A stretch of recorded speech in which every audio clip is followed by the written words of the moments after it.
masamang tao. No? Suwabe itsura ko rin sa sombrero na to. Hindi mukhang masamang tao masyado. Hindi masyado. Pag nakita nga sa person na parang maamong tubig. Sana nga talaga totoo. Kaya nga sabi ko, hindi ko binabrandingan yung sarili ko na parang mabuting tao. Kasi pag binrandingan mo sarili mo mabuting tao, tapos makakakita na kabulukan sa'yo, di putang ina mo, durog ka.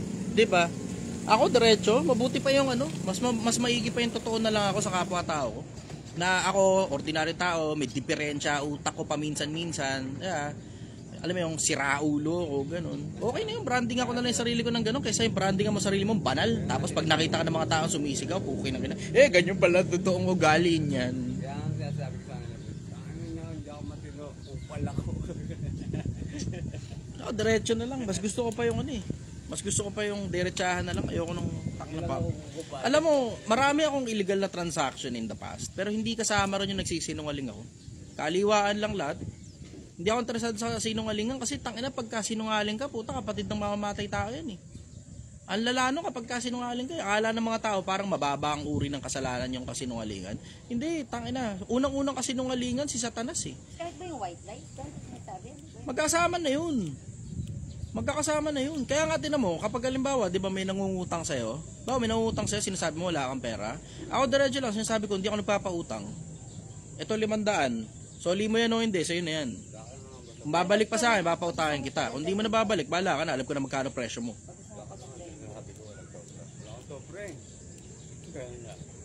Ako diretso, kahit may sobra ako. Hindi ko lalagay sarili ko sa isang posisyon na puta kailangan ko pa ngayon maningil sa'yo. Hindi ko lalagay sarili ko doon sa may peace of mind ako, tapos maligaya ako sa buhay ko, dumating ka sa buhay ko, ngayon pukin ng ina mo na mga problema na ako. Hindi ko lalagay sarili ko sa ganung posisyon, di ako ganung katanga. Di ako ganung kabobo, tapos sasabihin mo pa sa akin na, para ikaw mabayaran kita, kailangan pautangin mo ako ulit. Pukin ng ina. May mga ganung gago talaga no? Kinang ina mo, kung magbayad ka na lang. Huwag ka na magpadagdag pa ng utang dahil malaki na nga. Di ba? May mga ganun eh. May mga ganung ugok eh. Sa akin, diretsahan lang naman. Pukin ng ina ka. Hindi ka rin lang naman magbabayad. Huwag ka na lang mangutang.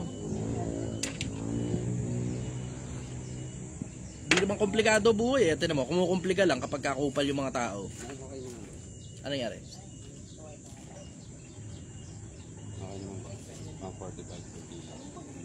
Mura. Sige, okay to. Maganda. Ilang kilos yung Ilang kilos yung karne? Depende ba sir, minsan 20. 20 iba kilo na yun. Pakuha ka ng 3 box. 3 box ng meat. Tapos pakuha ka ng taba. Kasi minsan nawawala rin yung taba. Bad trip yun. Taba na lang, nawawala pa. Nauubusan. Yung ilang sa taba ba? May isa pa tayo dyan. Meron pa ba tayo? Isang box pa. Ilan pa yung karne? Kasama ako nag-ayat eh. 10 pa. 10 plastic pa. 10 plastic. Ilang eco bag yun? 5? 5 eco bag lang?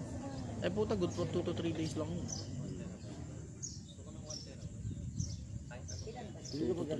Tuesday ang gano'n. Sige, pwede. Mag-imbak na muna tayo. Kuha ka ng I will say 3 box siguro. Siguro naman nagsabi ng bird pagka baka biglaan mawala. Yun nga yung problema natin pagka biglaan. So dapat magpa-standby na tayo ng I will say 2 box siguro. At the very least 2 box. Pag bumaba ng 2 box, bumili na kagad ng extra. Dapat meron tayo dyan at least minimum 5 box. So 5 laman. Oo, 5 box ng laman. Tapos yung 2 doon panluto, yung 3 pang reserba. Tapos first in first out lang yun. So 5 box na yung kaman na agad. Oo, 5 box. 5 box na trimming, 2 tulad na kaan, 2 Oo. Sarap ang buhay.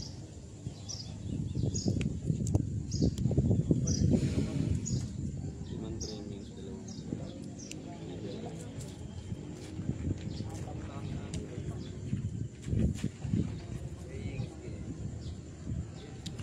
Good morning everybody. Magandang umaga sa inyo lahat, Pilipinas. Ako ay kukonekta muna sandali sa Bluetooth natin.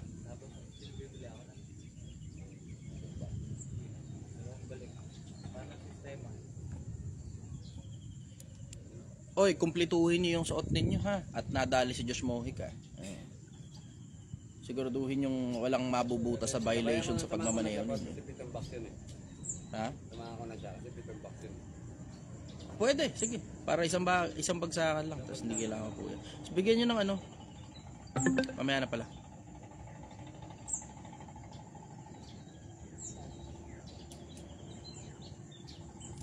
Taka, dali si Josh Mojica ron, no? Ganun ang ano.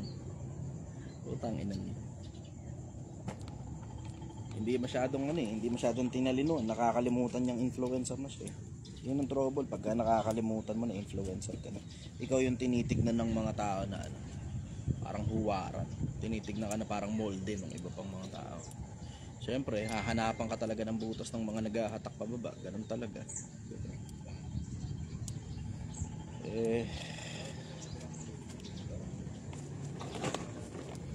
Anyways, good morning everybody. Mata ng Diyos makasalanan ka po ba? Oo, bro. Tangina si Raulo. Sa mata lang ng tao yung paningin nilang parang mabuting tao. Mukha ba? Tingnan nyo nga yung tsura ko. Mukha ba ako mabuting tao? Puta naman.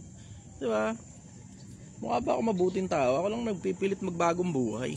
Pero wala naman sa itsura ko yung mukha mabuting tao eh. Diba? Puta, pag nakasalubong mo ako sa madilim na iskinita, baka lumihis ka ng landas eh.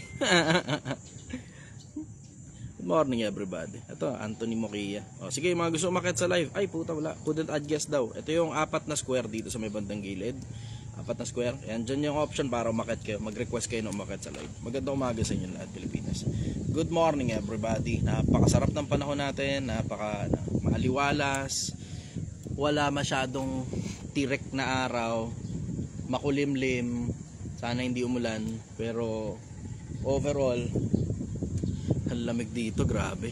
Pakaramdam ko nasa Baguio tayo. Lamig, sarap. Kinikilig ako sa lamig. Ngayon, sa lamig na lang ako kinikilig eh. Good morning everybody. Magandang umaga sa inyo. Okay, sige. Yafuma. Ay, hindi. Ito, that's Jake. Jake Jasmine. At waiting tayo na may umakit sa live. Ito yung 4 na square. Dito sa may bandang gilid sa kaliwa. Andyan yung option para mag-request kayo na umakit sa live. Sige, isa-isahin na natin kayo. Meron ng kaperasong pila pero kulang pa yung pila. May umakit kanina, nagre-request. Kaya kinancel din yung request eh. Pero merong isa akong iniakit sa live. Jake, akit na, dali. Akit na, Jake. Okay, sarap. Shoutout daw sa Kuwait. Morning. Taiwan daw may bagyo. Okay.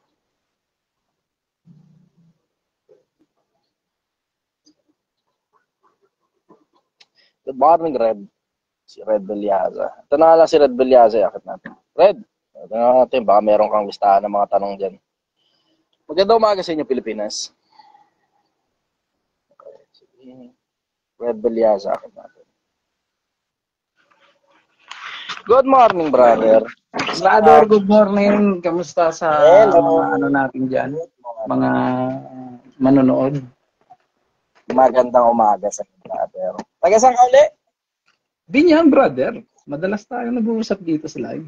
Lagi mo ko pinapakit. Kailangan tanong kasi laging merong may bagong audience eh. Okay. Ano tanong mo, brother? Eto tungkol dito sa sa mundo ng philosophy and universe. May misconception kasi ng karamihan sa atin, mga Pilipino, about sa karma. Ano ba yung perspective mo about that? Hindi ako naniniwala sa karma, brother. Isa sa mga dahilan kung hindi ako naniniwala sa karma, kasi, ano yan eh, Shintoism, I will say, at saka Buddhism, na paniniwala yan. Hindi yan paniniwala ng Christianism at Islam. Yung paglitaw niyang konsepto ng karma, galing yan sa Shintoism at saka sa Buddhism. Pero hindi yan aral ng Kristyanismo at saka ng Islam. Kaya kung babasahin mo, ang aral ng Kristyanismo at saka ng Islam, merong araw na ipaghuhukom ang Diyos sa mga tao. Pero hindi yan sa konsepto na parang pag may ginawa kang mabuti, babalik sa'yo. Kasi kung totoo na, kung may ginawa kang masama, ibabalik sa'yo, sana matagal lang patay yung mga politikong ang dami-daming pinagpapatay ng mga tao. Diba? You have to put logic to it. Sabihin, hindi ka sa susunod na buhay nila. Eh kung nag-accumulate pala yun, bakit hindi sa buhay pa lang na to, makita mo na ngayon ang epekto ng karma sa kanila, lalo na sa mga politikong siraulo talaga. Bakit kailangan magantay pa ng susunod na buhay para ma-reincarnate pa sila, tapos magkapatong-patong ngayon lahat ng atraso nila sa lipunan? Kung totoo yun na sa susunod na buhay pa sila babawian, dito sa buhay na to, naging masamang tao sila eh. Ano ibig sabihin? Merong possibility na baka dun sa mga nakaraang buhay, masamang tao rin sila o masamang hayop sila o kung ano man, tas nagkapatong-patong, bakit hindi sa buhay na to pagsisihan ngayon at madali sila ng karma?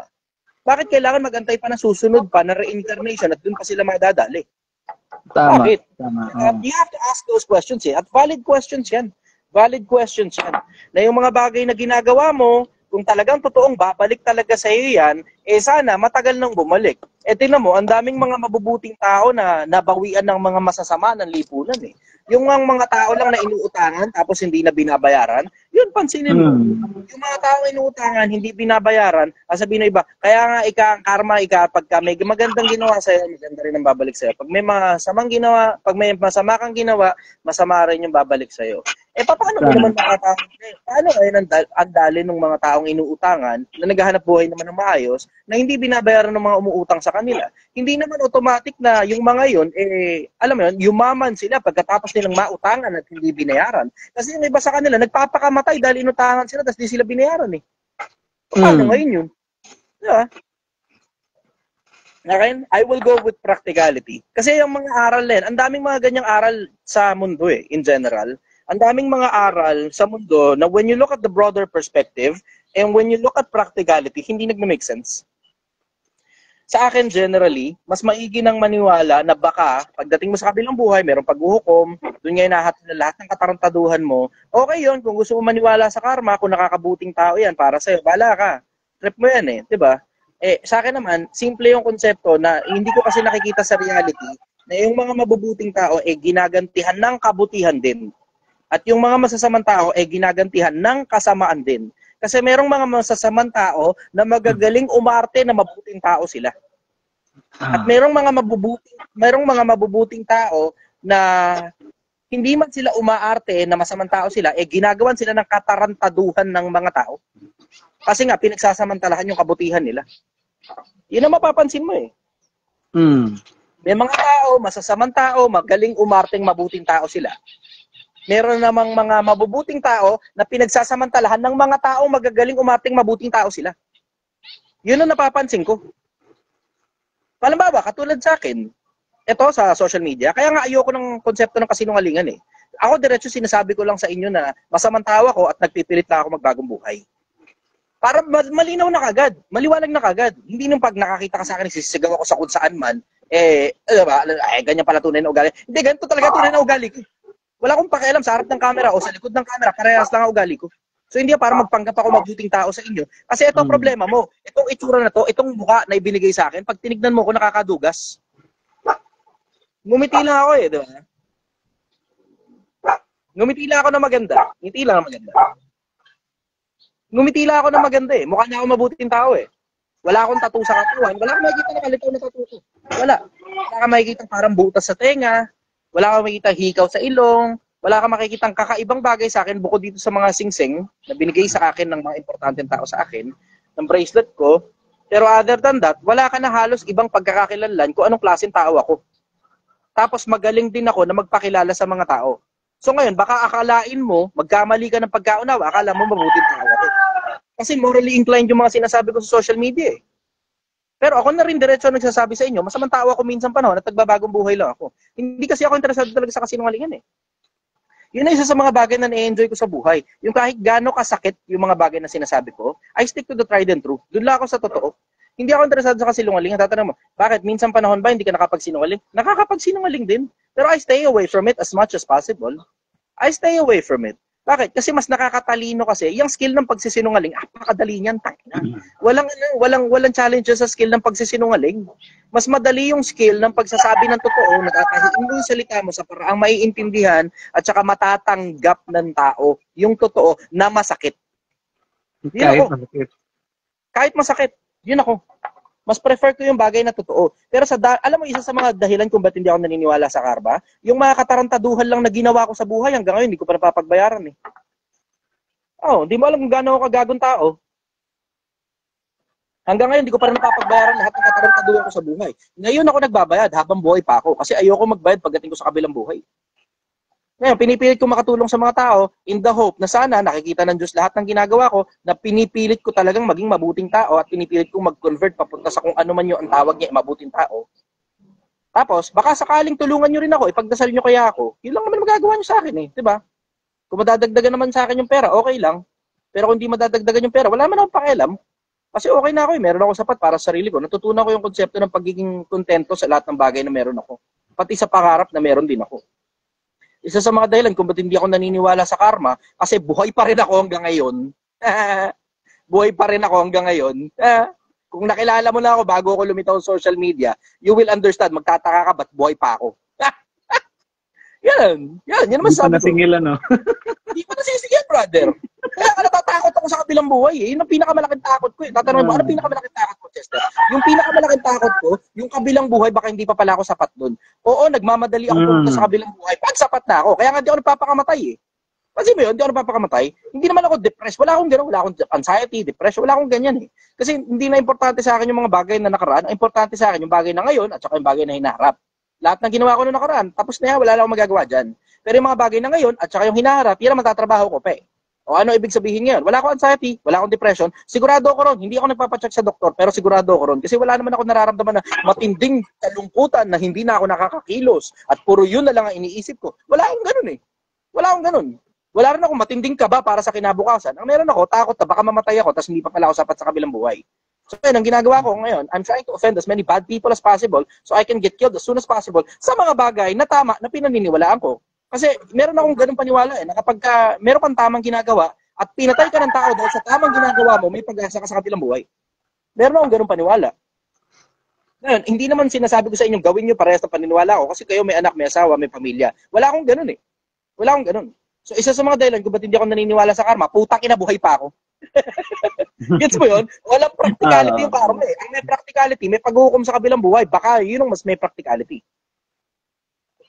Pero ngayon, kung naniniwala ka doon, siguro, baka meron nga talagang ganong karma. Hindi lang talaga tsumachamba sa akin. Hindi gumagana sa akin.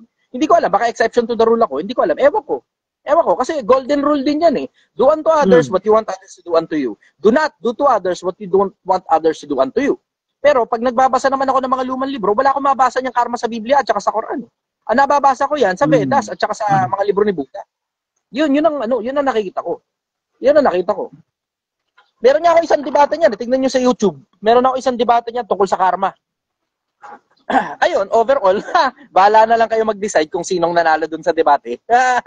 Nasa YouTube yan. Type niyo lang, Chichester Karma. Ganon, Chichester Karma. Ganon. Baka may lumabas na ganon. Meron akong debate niyan. Alam ko, naalala ko, in-upload ko sa YouTube yun. Kinamon ako ng debate, pinalagang ko siya. O yun. Bahala na kayo kung ano. What will you get out of it? Yun, overall, yun ang masasabi ko ron. Follow-up question, brother. Ibang naman, pagdating naman sa business, Sige. ang Project 1M is teaching people how to work their own pagdating sa business, no? Ang business kasi na style niyan is traditional, tama? Naman ang masasabi mo sa Hindi ang plataforma ko, turuan kayo mag-business. Ang plataforma ko, ayusin nyo buhay nyo. So, ang gagawin nyo, tatalinuhan nyo ng gusto, sisipagan nyo ng gusto, tapos pag-iipunan nyo ng gusto. Yun ang plataforma ko, ayusin ang buhay. So, regardless if it is employment, business, investment, or freelancing, pasok yan. Pasok yun. Yung 3 pillars ng Project 1M. So what can you say about the digitalization? Kagaya ng mga freelancing, Huwag mo lalabanan ng technology. trading. Overall, wag mo lalabanan ng technology. Laging technology na nanalo. Technology! Laging na nanalo ng technology. Wag mo lalabanan yan. Taka na, dudurog ka lang dyan. All throughout time, lahat ng laging panalo ang technology. Oo, merong mga technology na fad lang, saglit lang na panahon yan. Pero yung overall technology, pag nilabanan mo yan, hindi ka mananalo dyan. Parang yung panahon na, ina-imagine ko yung panahon na sobrang daming taong nagbebenta ng mga kabayo, tapos biglang dumating ngayon ang bentahan ng kotse. Tapos syempre, yung mga nagbebenta ng kabayo, lalabanan yung bentahan ng kotse. O tingnan mo ngayon, sino nanalo. Diba? Yung panahon ng mga eskriba, diba, na tagasulat na ganun. O tapos nauso ngayon ng photocopy. Sino kaya palagay mo nanalo? Dati kasi, mano-mano isinusulat. ngayon may photocopier na eh. Mm. May printer na. Oh, di ba? May computer na. Palagay mo ba mananalo ka sa ganun? Sa akin overall, huwag nyo labanan ng technology. Teknologya. Huwag nyo labanan ng technology. Regarding sa technology, brother, dati, meron tayong, kung makikinig ka ng music, meron kang CD, meron kang ano tawag dito? Meron kang DVD. DVD. Oo, yung mga CD ba na binaburn mo. So, meron na ngayon Spotify. Kung hindi ka magbabayad, hindi ka makaka-avail. Ibig sabihin doon, parang yung technology, kinukuhaan ka ng, even though nananalo yung technology, kinukuhaan ka niya ng karapatan. Wala ka namang karapatan sa bagay na hindi mo pinagtrabahuhan. Well, meron pala. Sorry, meron. Pero hindi yun sa pinagtrabahuhan ng iba. Maliban na lang kung kamag-anak mo siya. Diba? Tama. Wala kang karapatan sa pinagtrabahuhan ng iba, maliban na siguro kung kamag-anak mo siya. Ganon. Ayun. Tinan mo, yung mga yan, kaya sila gumagawa ng kanta kasi passion nila yon. Tapos, it is also an industry, ano ibig sabihin? Hanap buhay din nila yon. Passion nila yun, hanap buhay nila yun. Bakit naman, di ba, bakit naman parang, alam mo yun, gusto mong makakuha ng pinaghanap buhay ng ibang tao ng libre nang hindi mo gustong magbayad? You have to pay them, one way or the other, you have to pay them, and sometimes you just have to pay them with attention. Kailangan mo lang makinig, you just have to pay them with attention. O, tapos may mga ibang pagkakataon naman, kailangan mo talaga magbayad ng totoong pera. Ganun. Overall, hindi ko siya nakikitang, kasi tinan mo, pwede ka naman mag-YouTube eh. Diba? Lagi naman may libre. Kung ayaw mo sa Spotify, edi sa ibang platform ka, lagi namang may lumilitaw na parang katulad din ng Spotify. Hahanap ka nga lang. Kung gusto mo nang mabilis ka, nakilala na lahat, Spotify mo. Wala naman ako nakikita ang mali ron na ibenta nila yung mga music ng mga tao na yun eh. Kasi kung ikaw man yung tao, gugustuhin mo din talagang mag-upload sa Spotify para mabayaran ka rin. Meron nga akong balita, meron daw akong Spotify eh. Yung live ko, meron daw Spotify eh. Wala ba ako in-upload sa Spotify? Wala ka pa sa Spotify, brother. Oo, meron mga taong kumikita sa akin. Okay lang yun. Wala akong problema ron. Kung pagkakitaan nyo man yung mga bagay na sinasabi ko, ano magpakialam ko ron? Hindi naman mga makikihati sa inyo kasi charity lang to eh. Charity ito eh. Kung kumikita sila sa akin, sa paglalabas nila ng mga bagay na natutunan nila sa akin, ano naman problema sa akin dun? Hindi ako makakita ng problema sa akin dun. Siguro sa iba, kung hanap buhay nila yung pagso-social media at inilagay sila sa Spotify, siguro ma-offend ka. In my case, natutuwa ako. Bakit? Kasi, ibig sabihin mas maraming tao makakapakinig. Ganon. Hindi naman kasi para pinagkakakitaan ko social media eh. Okay lang sa akin na kumita, okay lang din sa akin na hindi. Kasi, charity lang naman itong social media ko eh. Kung kumita o hindi, wala akong pakialam. Kasi at the end of the day, kung magagawang mabuti ko lang ito sa kapwa-tao, kasi hindi kasi ako naniniwala sa konsepto ng pamimigay ng pera. Siyempre, in every rule, there's always an exception. Ako yung general rule ko sa sarili ko, hindi ako namimigay ng pera. Maliban na, kung talagang kailangan. Ganon. Pero in general, hindi talaga ako namimigay. Bakit? Kasi ang mangyayari, aasa lang sa'yo yung mga tao. Pag umasa ngayon sa'yo yung mga tao, mapapasok ngayon sa cycle of dependency. Pag napasok sa cycle of dependency, okay ng ina mo, lahat na lang, pati kapritsyo nila, iniaasa na sa'yo. Kinang ina. Di nakakatuwa yun eh. Bigyan mo pagkain, bukas gutom na naman. Tapos umaasa na sa'yo, lalapot, lagi may bigay ng bigay. Hindi na natatapos, hindi na rin sila tumatayo sa sarili ng paa. Hindi ako naniniwala sa ganung konsepto, ipapasok mo tao sa cycle of dependency para makatulong ka sa kanila. Tangina. Hindi ako naniniwala sa ganun. Responsibility na. Oo, ganun. Nagiging obligasyon mo na sila, ganun. Sa akin, overall, mas maigi sa akin, ilabas ko yung karunungan, maintindihan ng mga tao, matuto ang mga tao galing sa akin, tapos tapon mo na ako, hindi mo na ako kailangan pagkatapos nun. Natuto ka na eh. Ano pa ba naman kailangan mo pa ako? Diba? Hindi mo na ako kailangan. Tapon mo na ako. Basta natuto ka na, okay na yun, solve na ako ron. Maligaya na ako ron. Panalangin mo ako o hindi, pahala ka sa buhay mo. Kasi at the end of the day, nakasunod naman sa Biblia. Hindi ka malilimutan ng, alam mo, nakasunod sa Biblia yun eh. Hindi liko ang Panginoon para limutin ang mga bagay na ginawa nyo sa kanyang pangalan. So ako, ang importante lang sa akin, basta maalala lang ako ng Diyos, maligaya na ako ron. Ano pa ba naman, gusto mo pa ba naman pera? Tangina, gaano ba karaming pera hinahabol mo? Diba? Gusto mo kasikatan? Gaano ba kasikat ang gusto mo talaga? Gaano kasikat ang gusto mo? Diba? Gusto mo kapangyarihan? Gaano kataas na posisyon ba gusto mo? Diba? Ako, overall, nakuha ko ng tatlo na yun eh. Maligaya na ako sa tatlo na yun eh. Ano yung tatlo? Pera, kasikatan, kapangyarihan. Nakuha ko na yun. Sobra-sobra na nga eh. Hindi ko na nga nagagamit eh. Sobra-sobra na yung kapangyarihan, sobra-sobra na yung pera, sobra-sobra, di ba? Hindi yan doon sa konsepto na sobrang daming pera, hindi ganun. Hindi ganun. Sabi ko sabihin, meron akong sapat para sa sarili ko na kung sakali na magkasakit ako o pagka-cancer ako, mapapagamot ko sa sarili ko. 'Di ba? Meron akong sapat para sa sarili ko. May bubong ako sa ibabaw ng ulo ko. May may pagkain ako, 'di ba? Yung crew meal namin dito, yun din yung pagkain ko. Yung gulay-gulay dito. Nakakatawa 'to. Purgang-purga na ako sa putang ina. So asakit na nga yung joints ko sa yung tawag ito? Sitaw. Ako nung una, nung Tangina. nagbago. Tangina. Puro sitaw. Tasakasig ko. Kremiles mo tatag. Kremiles. Suya na ako sa Suya na ako sa sumasakit na yung joints ko, kakasitaw na kakasitaw. Eh di ba beans yun? Ang tawag nila doon sa English, string beans eh. Puta ka na sa karinderya rito. Tawa ako eh. Tumitingin na, punta ako na sa karinderya dito sa gilid. Tapos tumitingin ng pagkain sa karinderya. Tapos may nakasabay ako ng Tapos, oh, what's this? Adobo. Sabi gano'n. Tapos yung katabi, adobong sitaw. Sabi niya, oh, this is also adobo? Yes, sir, adobo. What do you call this? Sitaw, sir. Sitaw. Sabi nung katabi niyang kanurin, what's sitaw? String beans. String beans. Puta ka na, string beans pala English nun. Sitaw, string beans. Tawan-tawa ako eh. Natutunan akong bago. String beans pala English ng sitaw. Gusa pa silang dalawa. What sitaw? String beans. Kaya pala, sabi ko, masakit yung siko ko.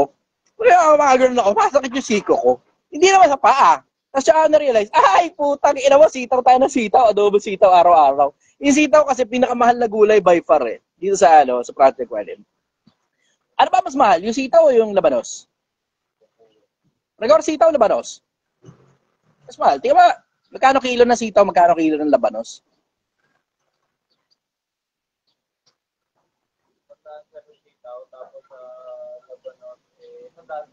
Parehas lang ng presyo sitaw at saka labanos. O sige, mag-adobo labanos na tayo.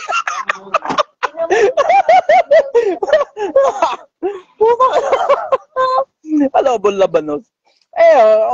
Nakalimutan ko na yung tanong mo. Ano nga ulit yung tanong mo? Napasarap. Nakalimutan ko, live nga pala to. Hindi, may isang tanong pa ako, brother. Yeah. Since nabanggit mo yung pera, some people, ginudyos nila yung pera, some people na kailangan nila ng sobra-sobrang pera. Pero hindi ako Bible guy, ah. Karamihan sa amin dito, hindi Bible guys sa mga nanonood sa iyo. Pero parang minabanggit tungkol sa Bible na kumuha ka lang ng sapat sa iyo at huwag sobra-sobra. Tama, kasi ang sobra nakakasama. Ano ang... Lahat ng bagay na sobra nakakasama. Pagdating naman sa pera, more on Filipinos kasi nasasabuhay nila ng nakadepende sa pera eh. Hindi na nila nakikita yung totoong value doon sa aside sa pera. Kasi kailangan nga maghanap buhay. Tama nga din naman. Pero nakakalimutan nila na meron silang malusog na pangangatawan, masayang pamilya. Hindi masyado kinoconsider ng mga tao yan. Hindi na masyado kinoconsider ng mga tao. Bakit? Kasi malakas ka pa. Tsaka lang magiging importante yan sa'yo pag mawawala na yan eh. Yung lakas mo, yung talino mo, tsaka lang magiging importante yan sa'yo pag nawawala na yan. Pero habang nandyan pa yan, tinan mo, hindi mo masyadong binavalue yan. Yung buhay mo, hindi masyadong importante sa'yo eh. Pakiramdam mo, habang buhay kang mabubuhay, pakiramdam mo, immortal ka dahil lang gumagana ng maayos yung function ng buong katawan mo. And then one day, boom, ang nanay mo namatay. Then one day, boom, tangina mo, ikaw nasa ospital, ino-operahan ka. Tapos saka mo marirealize, tangina, sinta ko, hanap kita. Tangina, maghahanap ka kayo ng mga kamag-anak kasi yun yung pinaka-importante sa'yo. Ang tawag, pamilya. Tapos saka mo lang marirealize yung pinaka-importante sa'yo, nasa iyo na pala, tapos pinababayaan mo lang. Ikaw din, pinababayaan ka rin. Nakakahabol ng pera. Kasi mas importante pa yung pera kaysa sa pamilya, di ba? Ako nga, tangina, alam mo, sakit ka ng puso ko dyan. Napakasakit ng puso ko sa konseptong may mga tao talagang naglaglag sa akin dahil sa pera. Sabi ko, putang ina nyo, kung dahil lang pala sa pera, ilalaglag nyo ako. Magkano ba yan? Putang ina. Magkano ba yan? Mas marami naman akong pera siguro kaysa dyan sa pinagbilhan ninyo sa akin. Nakaramdam ako ng pakiramdam talaga ng hudas sa katawan ko. Nakaramdam talaga ako ng pakiramdam na hinudas ako. Ganun. Yung pakiramdam na tangina, nagdagdagan lang kayo ng konting pera. Uta, lipat kayo dyan. Magkano ba hinahabol nyo? Baka pag binigyan kita ng pera, tangina, malula ka na lang. Nakakaburat talaga yung ganung pakiramdam na dahil nilibre ka lang ng pagkain, nilalabas mo sikreto ko, ulul ka. Ang ina mo, dahil lang, alam mo yun, dahil lang, may binili sa'yo, regalo, niregaluhan ka, nakuha ka agad yung puso mo, sa kaprasong barya. Nakakaburat yung ganung pakiramdam. Nakakaburat talaga. Nainis na inis ako sa ganun. Inis na inis talaga ako sa ganun. Tangina mo, alam mo yun, kung saan sa akin ka na lang lumapit, baka mas malayo pa narating natin na magkakasama. Itong mga to, buta, may mga empleyado ko rito, binibigyan ko talaga ng pera. Bigay lang. Bigay lang. Hindi na pinagtrabahoan, bigay lang. Eh, di ba? Loyalty eh. Merong may pangangailangan. O, di sige, ito pera. Gawin mo yung kailangan mong gawin. Tapos. Di ba? Bigay lang. Hindi na para, di ba? Kasi itong mga to, iba sa kanila, tinuturing ko na talaga na pamilya eh. Tinuturing ko na pamilya eh. Di ba? Ano yun eh, kumbaga paglalambing ko sa kanila, bigyan kita. Hindi ka naman humihingi eh. Pero nakita ko, kailangan mo. At sige, ito, enjoy. Nakita ko, gusto mo pala. Nakita ko, gusto mo ng pera. De, binigyan kita. Ganun. Pero yung iba hinahabol talaga, brother, yung sobrang, Paano i-handle yung daming sobra? pera. Huwag kang magpapahandle sa sobra. Manatili ka mababan loob. Maalala mo palagi na mamamatay ka. Maalala mo palagi na hindi ka importante sa lawak ng mundo. Maalala mo palagi na hindi ka importante sa lawak ng universo. Doon mananatiling grounded ka na sigurado ako sa'yo, hindi ka magmamaneho ng sports car na nakababa ang bubong at nagse-cellphone ka habang nagmamaneho ka. Wala yun. Oo. Pamilya, brother. Oo, ganun lang naman yun eh. Ganun lang naman yun. Minsan nakakalimot tayo, mamamatay tayo eh. Minsan nga nakakalimot tayo na akala mo dahil bata ka pa, di ka mamamatay. Hindi. Minsan may mga namamatay ng bata dahil sa tsamba. Bibiro mo, isipin mo yung may pumitik lang nang wala sa lugar sa puso mo, biglang patay ka na bukas eh. Bibiro mo, tutulog ka lang. Tignan mo, pinakamagandang halimbawa nga niya, si Jobit eh, 27 anyos lang, patay na agad. Tama yun, hindi nga umabot ng 30, hindi nga man lang umabot sa kalahati na senior citizen eh. O, di ba? Iniisip mo dahil nagkaroon ng maraming pera at nagkaroon ng kasikatan at talaga namang napakagaling kumanta, akala mo mabubuhay ng mahabang panahon. O, tapos biglang isang araw, boom, pukin ng ina mo, nakabalita tayong lahat, sumakit lang daw yung ulo, biglang kinabukasan, patay na. Tama yun? Di ba? Alam mo, yung konsepto kasi ng wala namang masamang maging mayaman eh. Walang masamang maging mayaman. Pero kailangan mo nga lang maintindihan yung konsepto na mas mahirap sa'yo makaakyat sa langit kapag ka mayaman ka. Isama mo na rin yung konsepto na kapag ka mayaman kasi, amplified ang katarantaduhan mo. Isama mo na rin yung konsepto na dahil mayaman ka, may kapangyarihan ka, yung salita mo, batas kapag mayaman ka. So you have to apply a certain level, I will say an outstanding level of humility kapag mayaman ka. I understand. Kasi nagkaroon ako ng higit kaysa nararapat eh. Tapos maiintindihan mo yung konsepto na, okay, pag mayabang ka pala, bumabagsak yung mga mayayabang. Okay, now I get it. Kasi may sabi nun si Solomon eh. Sino naman ako para hindi kumumpronta sa hindi isang guni yung mga bagay na nasa isip ko sa mga bagay na sinabi ni Solomon, 1,000 taon na nakakaraan. Isa sa pinakamatalinong haring ginawa ng Diyos yan eh. 'Di ba? Isipin mo yung ganung konsepto. Na isa sa pinakamatalinong hari na ginawa ng Diyos, kung hindi man siya yung pinakamatalino kasi yun ang claim, isa siya sa mga pinakamatatalino. Kinukonsulta siya ng iba't ibang kaharian eh. Sino naman ako para hindi sumangguni sa bagay na sinabi niya 1,000 taon na nakakaraan? Na ang sinasabi niya, ang wakas ng kapalaluan, kahihiyan. Pero nasa mga bababa ang karunungan. Ako naman, gusto kong magkaroon ng maraming pera nung panahong bata pa ako. Pero at the same time, gusto ko rin hindi birong laki ng karunungan. Yun ang gusto ko, karunungan. Yun ang gusto ko, bata pa lang ako, gusto ko ng matinding karunungan. Bakit? Kasi alam ko, ng katulad ni Solomon, na alam kong yayaman ako, alam kong magkakapera ako, alam kong magkakaroon ako ng kapangyarihan, at alam ko rin magkakaroon ako ng kasikatan pag pinili ko ang karunungan. Alam ko yun. Bakit? Nauna na yung mga naunang matatalinong tao. Yung mga nagiging presidente ng bansa, sumisikat, dumadami pera. Minsan sikat na sila, minsan marami na yung pera nila, pero nauna sa kanila ang karunungan. Yung mga nagiging hari ng mga bansa, ganun din. At nakikita ko na sa kamangmangan, pag nabigyan ka ng maraming pera, nabigyan ka ng kasikatan at nabigyan ka ng kapangyarihan, bumabagsak ang mga matitikas na tao kapag bobo ka. Bumabagsak. Gusto kong ma-handle yun. Bago pa ako magkaroon ng ganun, gusto kong matuto kung paano i-handle ang kasikatan, ang kapangyarihan at ang dami ng pera. Bago pa ako magkaroon ng ganun. So ngayon, inuna ko ngayon ng karunungan. Yun ang gusto ko mula pagkabata, karunungan. Karunungan ay pinakapangulong bagay. Sa lahat ng pipiliin mo unawa. Ngayon, ganun din yung konsepto ng maraming pera. Oo, sinasabi sa Biblia na mahirap talagang maging mayaman dahil mas malayo sa iyo ang kaharian ng langit, mas mahirap sa iyong maligtas, at magiging masakit ang ulo mo pagdating sa dami ng kapritsyo, pag panahon na para tanggalin ang kapritsyo kapag mayaman ka. Kasi readily accessible sa lahat ng katarantaduhan eh. 'Di ba? Pero ngayon, kung inuna mo muna yung karunungan, matututunan mo rin kung paano mag-handle ng emotions at karamihan sa mga problema ng tao dahil sa maling paggamit ng emosyon. Yun. Sa madalas na pagkakataon na sa maling paggamit ng emosyon, yung katarantaduhan ng mga tao. Ngayon, naiintindihan mo na yon? Malaki ngayon ang chance matutunan mo rin yung konsepto ng pag-handle ng maraming pera ng hindi yumayabang. Doon kasi nagkakaproblema eh. Pag ang tao nagkakapera, tumataas ang tingin sa sarili. Doon nagkakaproblema. Pag ang tao nagkakapera, tumataas ang tingin sa sarili.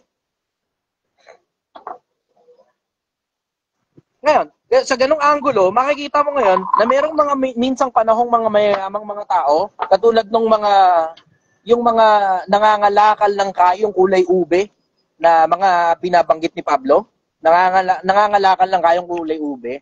Yung mga nangangalakal ng kayong kulay ube, mamahaling klase ng tela yun eh.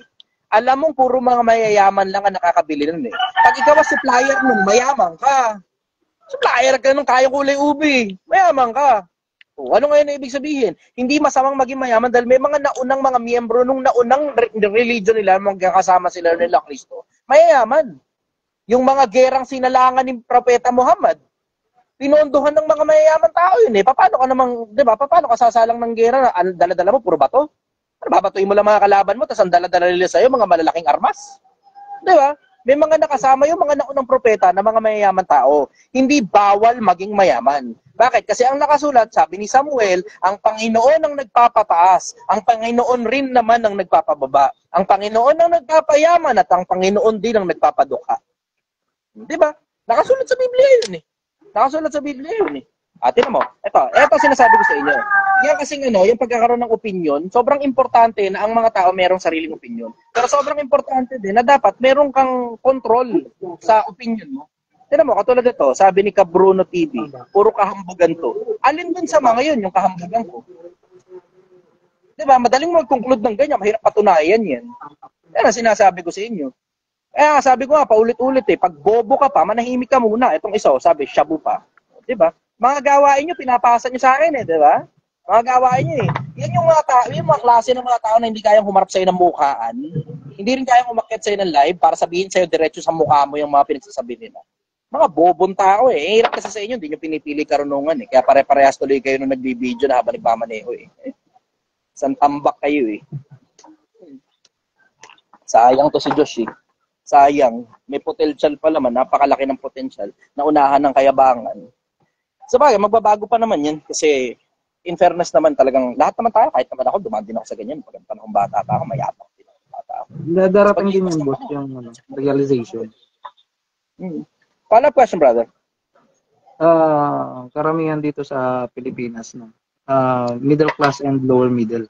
Karamihan. And majority dito is attached sa social media.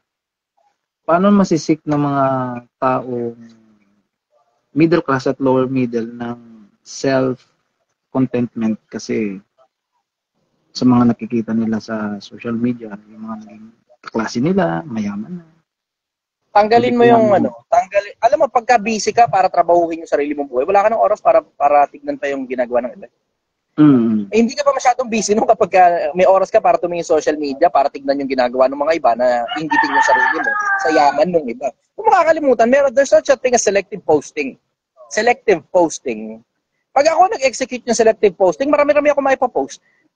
Pipiliin ko lang yung mga flashy, beautiful, mga magagarang sasakyan, hotel stay, travel, pera-pera, bundle-bundle. Kaya ko rin yan eh. Diba? Madali lang naman, di naman ganun kakomplikado yan. Manghiram ka lang ng bundle ng pera sa tropa mo eh. Tapos i-flash mo. Meron pa mas malupit eh. Hindi mo sariling kotse, i-flash mo. Dali-dali nun. Apakadali nun. Ang dali-daling mag-flash ng kotse hindi sa'yo, tapos kunyari sa'yo yun. Tingnan mo, mga influencer sa social media, gaano karaming kotse na nakita mo ron sa ilan sa kanila, na isang beses mo lang nakita, hindi mo na nakita uli. Dami nun. Ang dami nun. Ang daming influencer sa social media, nakakita ka sobrang daming kotse, iba-iba sa iba't ibang pagkakataon. Tapos isang beses lang, yun at yun lang din yung damit niya, paulit-ulit lang ina-upload, tapos hindi mo na ulit nakita. Hindi na iba ng damit, yun lang talaga. Pati yung place, yun lang din. Ang dali nun eh. Ang dali nun eh. Sa akin, hindi naman ganun kakomplikado buhay eh. Yung mga nagyayabang-yabang, eventually bumabagsak din yan. Yung mga nagyayabang, bumabagsak din. Wala namang ibang logic dun eh, na pagkakasalita mo ng salita. Eh, ang sabi sa Biblia, sa karamihan ng mga pananalita, hindi nagkukulang ng pagsalangsang. Ang wakas ng kapalaluan, kahihiyan. Yun yung mga general principles eh. Ngayon, tungkol dun sa konsepto na tinitignan mo kasi yung achievement ng iba, ay ibig sabihin, hindi ka pa masyadong busy. Tingin ka ng tingin sa iba eh. Hindi ka masyadong busy para trabahuin mo yung sarili mo. Baka wala kang plano para sa sarili mong buhay, kaya naiingit ka sa kanila. Kasi tinan mo, ang daming influencer ng mga mas mayayaman pa kaysa sa akin. Dami nila. Ang daming influencer na mga mas successful pagdating sa views, ang dami nila. Pero dahil komportable ako sa direksyon na pinaparoonan ko, hindi ko nga pinoproblema yung mga na-achieve ng iba. Ay, tinan mo, isipin mo, parang katulad, ito magandang halimbawa eh. Sigurado ako sa'yo, si Real Talk Darbs at saka si Raymond De Los Reyes, mas malayo nararating niyan kaysa sa akin. Sa reach, sa dami ng pera, sa mga mayayaman sumusuporta sa kanila, mas malayo nararating nila kaysa sa akin. Minsan panahon, mas controversial ako kaysa sa kanila. Pero wala akong pakialam. Bakit? Kasi yung direction ko mas importante sa akin kaysa sa makipagyabangan ako eh. Kaya nga magtutropa kami ng mga yan eh. Si Darbs at saka si RDR, apakababait ng mga tao niyan sa akin. Oh, kaya magtutropa kami, nagkikwentuhan kami niyan every now and then pag nagkakaroon ng pagkakataon. Bakit? Eh kasi wala kaming inggitan. Lahat kami may kanya-kanyang direksyon. Hindi ako nainggit sa direksyon nila, hindi na sila nainggit sa direksyon ko. Everybody happy and we're clapping for each other's success. Maligaya kami na pumapalakpak sa success ng isa't isa. Hindi na mapapansin mo eh. Sa mga nasa ilalim, ang meron sa kanila competition. Doon sa mga nasa ibabaw, ang meron sa kanila collaboration. Eto na mo, etong si Harrison Manakil Epan, mga ganyang klase ng tao, mga basura ng lipunan yan eh. Explain pa. Bakit kailangan mo mag-explain? Malamang, tanga ka kasi. Kaya kailangan ko pa explain sa'yo. Bobo ka kasi, tama. Yan ang hirap sa inyo eh. Ano mo, simple lang naman yung konsepto eh. Tinatanong ako, kaya ako nag-e-explain. Pero kung wala nagtatanong, ba't naman ako mag-e-explain? Bobo ka talaga, tangina. Yun lang, manonood ka na lang eh. Manonood ka na lang. Ida-digest mo na lang yung napanood mong information. Bobo ka pa. Tangina talaga, bro. Anyways, follow-up question, brother. Nothing more. Baka may mga susunod pa eh. So marami sana tayong pag-uusapan. Pero next time na lang ulit. Marami pa akong bahala eh. Next time na, brother. Salamat. Salamat. Bye-bye. Okay, next tayo. Cramoage. Parang caramel S yun. Magandang umaga sa inyo, Pilipinas. Good morning, everybody.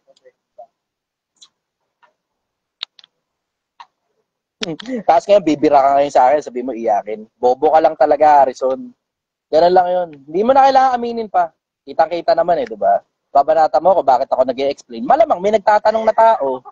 Pero dahil bobo ka, hindi mo na alam yun, di ba? Hindi mo na dinigest ng utak mong kakarampot. Sabagay, hindi mo naman talaga mako-comprehend yun kasi mas importante pa sa'yo emosyon mo eh, tama? Yung inis mo sa akin, mas importante pa yun kaysa sa logic mo. Mahina kasi ulo mo. Ganun talaga yan. Pagka mahina ulo, emosyonal na klase ng tao. Okay lang yan, Brad. Ayos lang yan. Toto iyakin daw, sabi niya.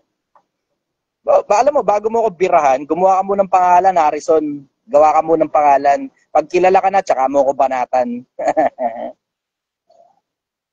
Ay, sarap ng buhay. Again, next tayo. Bokluka. Yung ang dami mong oras para umakyat sa leg ko. Wala ka oras para ayusin sarili mong buhay. Tanginang dala. Bokluka. Good morning, brother. Taga saan ka? Kainta po, Bloodway. Bloodway, okay. Ano tanong mo, brother?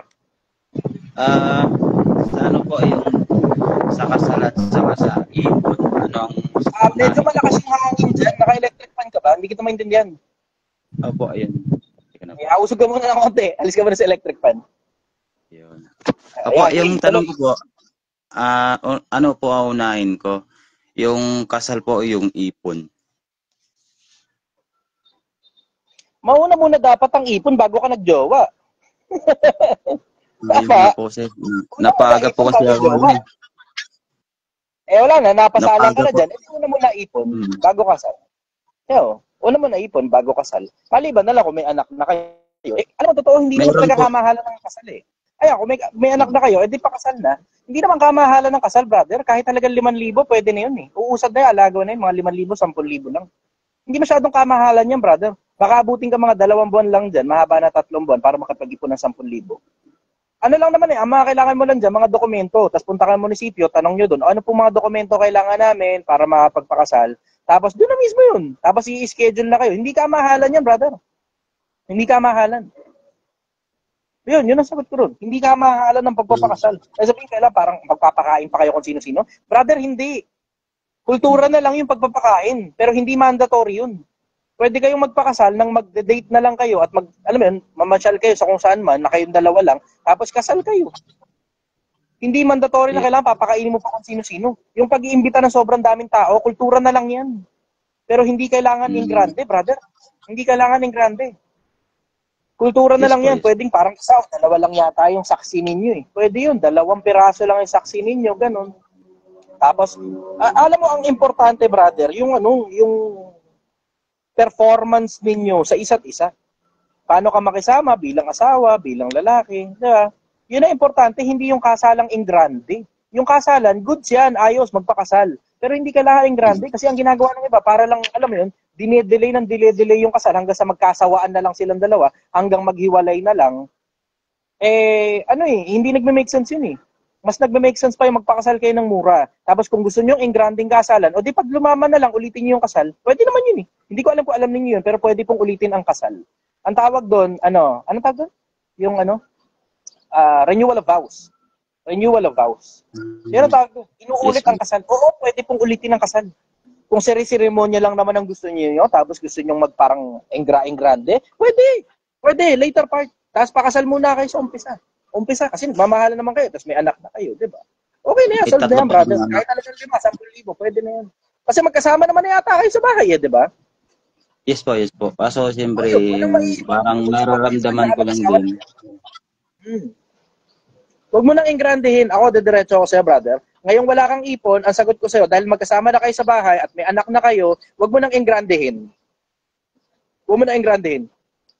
Kung gusto nyo magpaka-ingrande, later part na lang yan. Mag-ipon na lang kayo. Pero andun na rin Maraming naman. salamat. Kasama na kayo sa bahay. May anak na kayo. Kasal na lang pala ang kulang. O di halaga ng 10,000. Sobra-sobra pa yung 10,000 kung 2 piraso lang naman ang saksi nyo. Oo, may brother.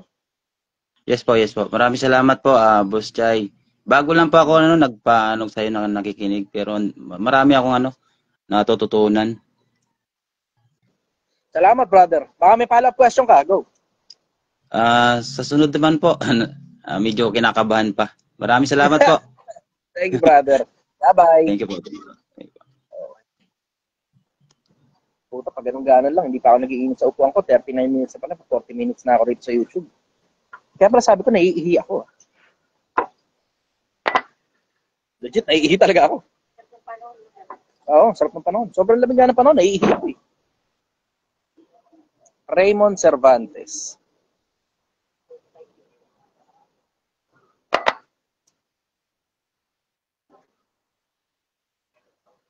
Brother, good morning. Taga saan ka? Brother, good morning. Nasa Taiwan ako ngayon. Ako na pala. Tagalog ako. Nasa Taiwan ako ngayon, brother. Taiwan, okay. Ano tanong mo, brother? Montalban ako sa Pasig. Ay, Montalban ko saan? Teka lang, nag-ano ako. Okay. Nagbibigyan, salamat kayo doon lang. Ako, napakaganda naman ako ngayon kasi nakapagpasalamat ako ng sa'yo. Although hindi kita nakikita kayo na idol, so maraming salamat kasi medyo nakakasabay ako sa'yo ng nakakasabay ako doon sa medyo. Tapos, pakita ko lang kasi may taba ako no, although OFW Taiwan ako. Andito yung yung chicharon. Nagdenta din ako eh. Dito Thailand ako, wala kasi akong pasok eh. Yan, pakita ko lang saglit. Akin yan. Naglalaba ako dito. Ayan, naglalaba ako. So, tinatambayan ko. May mga may bumibili naman, giawa ng Diyos. So, nakasabay ako sa'yo. So, nagpapasalamat lang ako, idol, no? So, kasi, meron akong experience kasi na, yun nga, sa, dati kasi ako na mga networking ba. Ayan. So, sa mga kasi networking. Ayan, shoutout sa inyo. Ayan, no? So, mula nung sumabay ako sa'yo, tsaka yung mga wisdom mo, lahat, sinana ko sa'yo. Sabi ko, kunyari sa jowa ko, makinig ka kasi sa sinesend ko sa'yo, kay Idol Brother, para matuto ka katulad ko. Sinasabi ko rin sa mga anak ko, kasi may anak ako, Idol, may dalawa. Sabi ko, nung dati, networking yung pinapaano ko sa inyo, may mga positive yan. Hanggang positive lang mga yan. So, yung mga buwa na pinapakita niya Idol, na eto, sasabayan mo, eto na yung sasabayan mo, wala kang pag-aaralan ng presyo, ganyan, positive. Ito, sasabay ka na lang. Tapos, nagbabalak ako, Idol, na habang wala pa silang ginagawa, sabi ko nga doon sa bunso kong anak, dalawa na kasi Idol yung anak ko. So, ako, balo kasi ako, Idol. So, balo ako, pero may gawa ko na. Sabi ko doon sa bunso kong anak, pagka after ng schooling, total, wala ka namang ginagawa. Yung bunso kong anak, naglalalaboy lang, tapos lalaki ko yung mga no? So, sabi ko doon sa nag-aalaga ngayon sa kanila, yung biyanang ko, yung namatay kong asawa. Sana, kasi medyo malawag kasi siya, Idol, eh. Malawag siya pag may nagkamali. So, sabi ko sa kanya, total, kung hindi niyo po papagalitan yan, idaan niyo na lang po doon sa habang yung mindset ng mga Chinese na after ng schooling nila, ilagay niyo po dyan sa pwedeng maging negosyo, magtinda siya ng mga french fries, magtinda siya ng mga, kung anong pwedeng katulad niya Idol, di ba?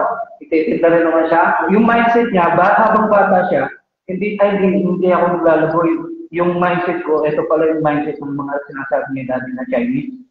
Na, Galing. Kapag bata ka, para mapagsilbihan ka. si Jowa ko kasi, parang next year kasi, nasabihan ko siya na sana kasal na kami. Kaya lang, sa akin kasi, Idol, yung wala pa kami sariling bahay, Idol. Tapos umapahan pa lang kami. So, 7 years na hindi ako umuwi dito sa Pinas. Hanggang ngayon, wala pa akong ipon. So, yun nga, wala nang nag-ano ako sa'yo. So, nag-umpisa pa lang ako. So, sabi ko sa kanya, bigyan niyo muna ako ng kahit nga 5 years. Kaya lang, sabi niya kasi, magsasara na daw yung niya, yung bahay bata niya, 35 na siya Idol eh. So, 40 daw. After 40, baka daw magkaroon yung bahay bata niya. Yung meron naman na siyang anak, dalawa din. So, dalawa na lang sa kanya, dalawa babae sa akin. Sabi ko, wala, hindi ka pa ba sa atin? May 4 na tayong anak. Sabi ko, gano'n. So, sabi ko sa kanya, pero waiting naman sa anak ko na magkaroon din siyempre tayo sarili natin anak. Nga lang, sa akin kasi, wala pa akong bahay Idol eh, sariling bahay. Paano yung mga anak ko, yung mga babae kasi kukunin sila ng mga lalaking asawa nila. Pero sana meron silang bahay. Na kapag tungkol sa bahay, kung gusto mo ng tungkol sa bahay, tapos nagdadalawang isip ka tungkol sa pag-aanak, kung gusto mo talagang magkaanak, asin talagang yun talaga yung gusto mo, okay naman na ipaghanda mo yun ng kinabukasan. Pero hindi yun dun sa punto na ang gusto mo, mauna muna ang bahay. Kung meron kang panrenta, tapos meron kang tuloy-tuloy na kinikita, tapos may ipong ka, tapos meron ka na sapat na taba ng utak at saka taba ng espiritu para mag-anak. Brother, kailangan ng lipunan yung katulad mo.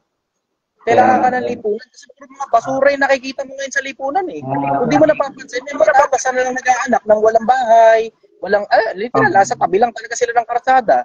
Tapos gagawa pa ng fake account sa Facebook para puta, yung mga kaletsyahan nila, ikakalat nila ngayon, di ba?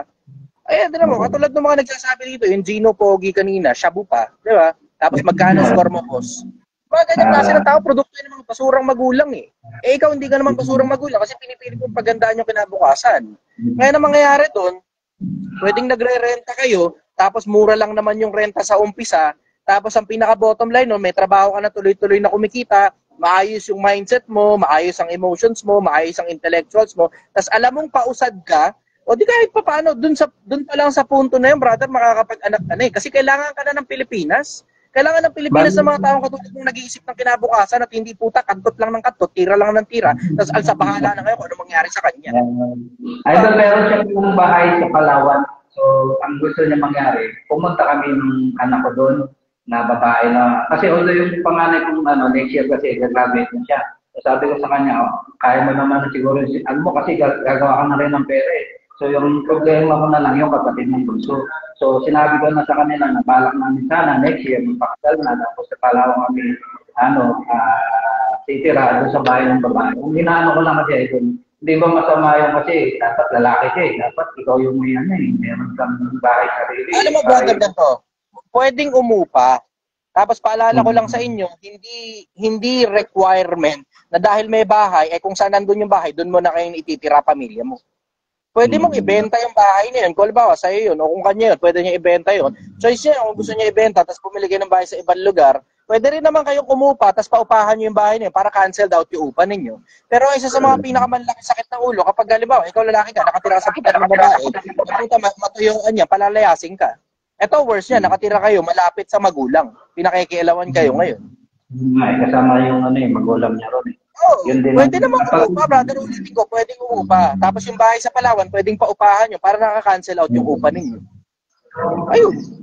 Resolvado na ngayon yung problema mo. Hindi mo na kailangan problemahin yung konsepto na, may bahay doon kami titira. Paano ngayon yun? Yung pride ko matatapakan kasi nakatira ako sa bahay ng babae. Wala ko nakikita problema doon kasi pwede mo namang ibenta yung bahay. O siya magbenta ng bahay. Kung hindi niya gustong ibenta, o di paupahan.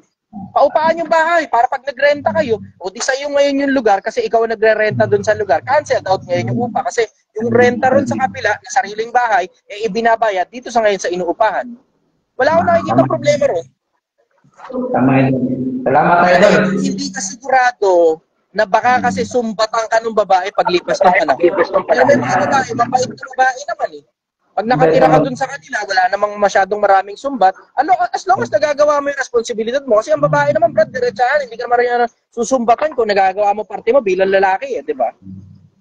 Pwede naman pansamantala, doon kayo nakatira. Kasi pansamantala lang naman, paglipas ng 2, 3, 5 taon, makakabili ka ng sarili mong bahay, wala akong nakikitang problema doon, brother. Nagkakaproblema lang pag hindi mo nagagawa yung trabaho mo bilang lalaki. Doon lang naman madalas nag-aaway ang babae at lalaki. Pag yung babae, di niya nagagawa yung parte niya, o pag si lalaki, di niya nagagawa yung parte niya. Doon sa dalawa lang na yun, doon lang kayo mag-aaway. Pag nag-aaway kayo, sumbatan yun, syempre. O ngayon, kung hindi naman nanunumpat yung babae, wala akong nakikitang problema ron. After 5 years, bumili ka nga ng sariling bahay, nakatira kayo doon sa bahay ng babae, pansamantala. Sarili naman yun, maliban na lang sa magulang yun. Puta, masakit-sakit sa ulo pag nakatira kayo sa magulang. Wala question, brother. Yun lang, idol, para makaano sila. Kasi naglalaro rin ako. Nakikinig ako lang sa'yo, idol. The best ka. Okay, thank you very much, brother. Okay ka, idol. Sana dumami yung katulad mo. Dumami yung tulad natin para sa lipunan. Salamat, idol. Salamat. Thank you very much. Okay. Pagka hihiling kayo, sabihin nyo na lang, sana dumami yung katulad ko. Pero sana wag na ako mabuhay ng mahaba. Huwag nyo na ako idamay. Diyan kayo na lang.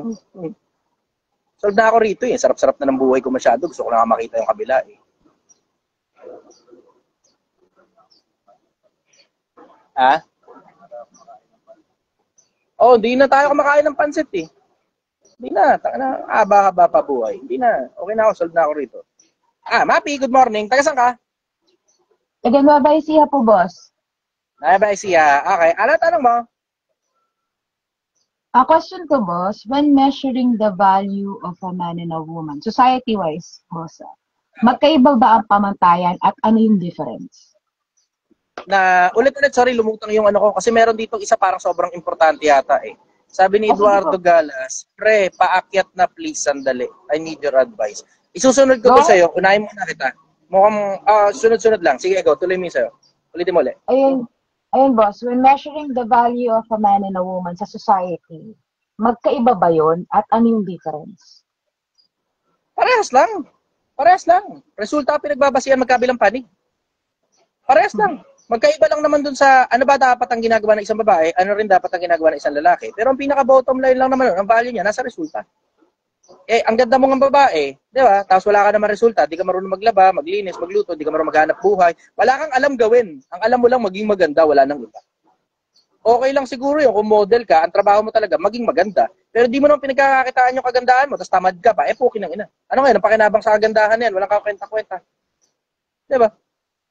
Ganon din sa lalaki, ang pogi mo nga, puki ng ina ka, hindi mo gunung-gunga ng pera, ginagawa mo. Di ba?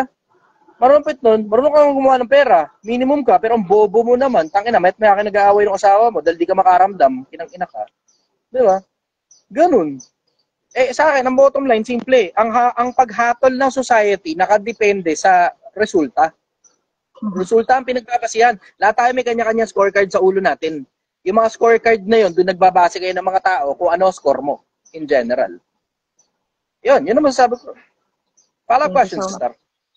Last na po, sabi niyo, mga tao ay, yun nga, yung mga tao sa baba, mas emotional. Kaya hindi umaalagwa sa buhay. But when do you actually turn off and turn on your emotion for your own benefit para umalagwa? Ang pagbabasihan mo dyan, ulitin ko, resulta. Diyan sa emotion, sa pagbabasihan mo resulta. Paano mo pagbabasihan ng resulta? Wala pa ngang resulta. Kung ano yung gusto mong mangyari, unahin mo na muna ano ba magiging resulta. Unahin mo muna, ano ba eksakto yung gusto mong resulta dun sa mga eksaktong pagkakataon. Tsaka mo palang i-deploy yung emotion na nararapat para ma-achieve mo yung kung ano may desired result mo. Una muna resulta. Ano bang gusto mong resulta? Kasi hindi pa pwede na una emosyon, tapos umaarte ka sangayon sa emosyon mo. Emosyon mo ngayon, nagalit ka sa isang tao, gusto mo bungangaan na kagad. Emosyon mo ngayon, napikong ka sa isang tao, gusto mo sapakin na kagad. Ano kaya magiging resulta nun? May mga tao walang common sense, di nag-iisip eh. Ang ginagawa nila, kung ano yung naramdaman nila, yun ang kinikilusan nila. Pag kilos nila, sablay ngayon. O tapos nga ngayon, tsaka na lang re-resolbahin yung problema pagkatapos sumablay kasi hindi mo inulang isipin ano ba resulta eh.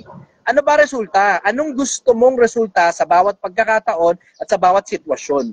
Ano ba? Sa kalsada, ano gusto mong resulta? Mula bahay, papunta sa trabaho, makarating ka sa trabaho. Ano ngayon ang putang inang para lalabas ka pa ng sasakyan mo sa gitna ng highway dahil lang may kumat sa'yo, di naman kayo nagkabanggaan. Para saan ka lalabas ng highway? Makikipagbuntalan ka sa kalsada? Hindi naman yun ang goal mo eh. Ang resultang gusto mo, makarating sa trabaho. Para saan lalabas ka pa ng kalsada para makipagsuntukan sa kalsada? Di ba?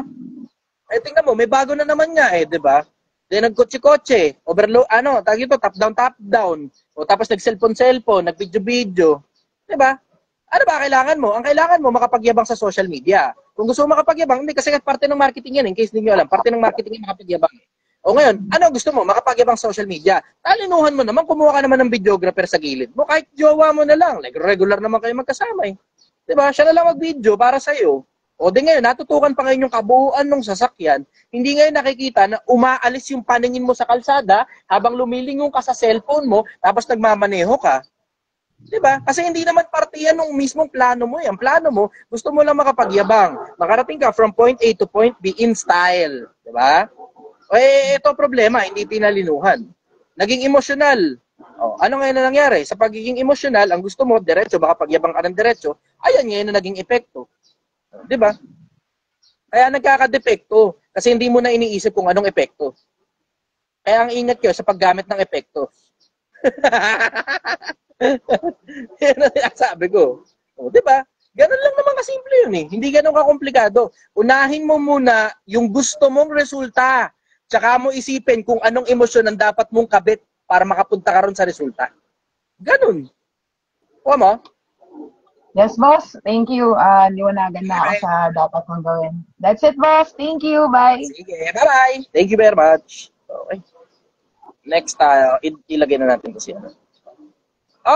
Eduardo Galas. Wala, negative. Brother, wala ka. Labas ka muna, tapos balik ka uli. Susunod kita. JZ Main. Dala, pagbigyan nyo na muna ako, hihina ako ngayon.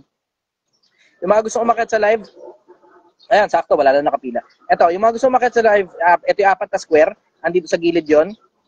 Yun yung option para umakyat kayo sa live. Iihi mo na ako. Dali lang, mabilis na to. Ano yan? Yung bill. Magkano? 47,000. Sige. Tangina, parang kahapon lang, 50,000 lang punan nito. Ngayon, 47,000, pabili lang ng karne.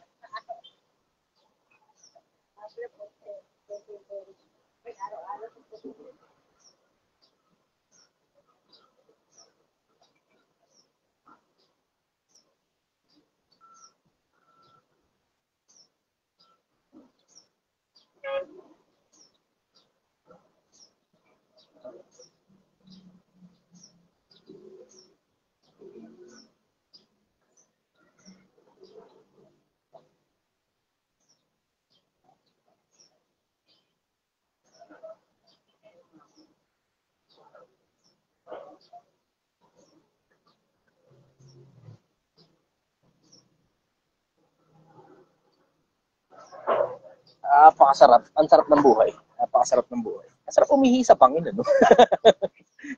Umihi ako din sa bangin. Sorry na. Totoong tao lang eh. Ba't sa inyo ba? Hindi ba kayo umiihi? Grabe naman kayo. Ayun, nakaharap ako dito sa bangin. Wala naman tao rin sa bangin eh. Okay lang yun. Sarap ng buhay. Napakasarap ng buhay. Pagka sa nature ka iihi, ayos lang eh. Pero pagka sa parang highway, gano'n, sa palipaligid, may mga building, di pwede yun eh. Bastos ka dyan eh. Pero itong ganito sa nature kay sarap. No, minsan pa wala naman talagang totoong CR, diba? Baka panahon ni Ebat Adan. Ebat Adan.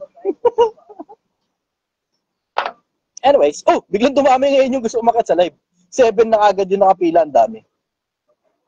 Si Eduardo Galas din natin. Ay, wala pa rin. Negative. Nawala na yata si Eduardo Galas. Sarap yung pagkakaihi ko. Grabe, sobrang swabe nun. Sarap. Ang sarap ng buhay ko, sobra. Ang sarap ng buhay ko. Okay, sige. 47,000. Sige.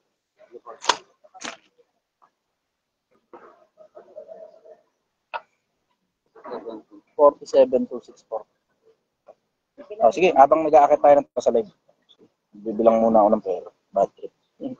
Sabagay, ito naman yung gusto niyo, di ba? Sige, gusto niyo, bibilang ng pera. Yayabang-yabang. Ba't Adan? Magyayabang muna ako, bibilang tayo ng pera. 1, 2. Brother, good morning. Taga saan ka? Hello po, kuya. Taga saan ka? Ano po ako? Taga Mindanao po, sa Misamis Oriental. Misamis, okay. 10,000 yun. Ano tanong mo, brother? May kwento lang muna ako saglit lang bago ang tanong. Sige. Kahapon kasi, in-invite ako ng kaklase ko sa church nila. Tapos, habang nagsisimula yung program, unang program nila ay sa offering. Tapos yun, nagsalita na yung speaker nila.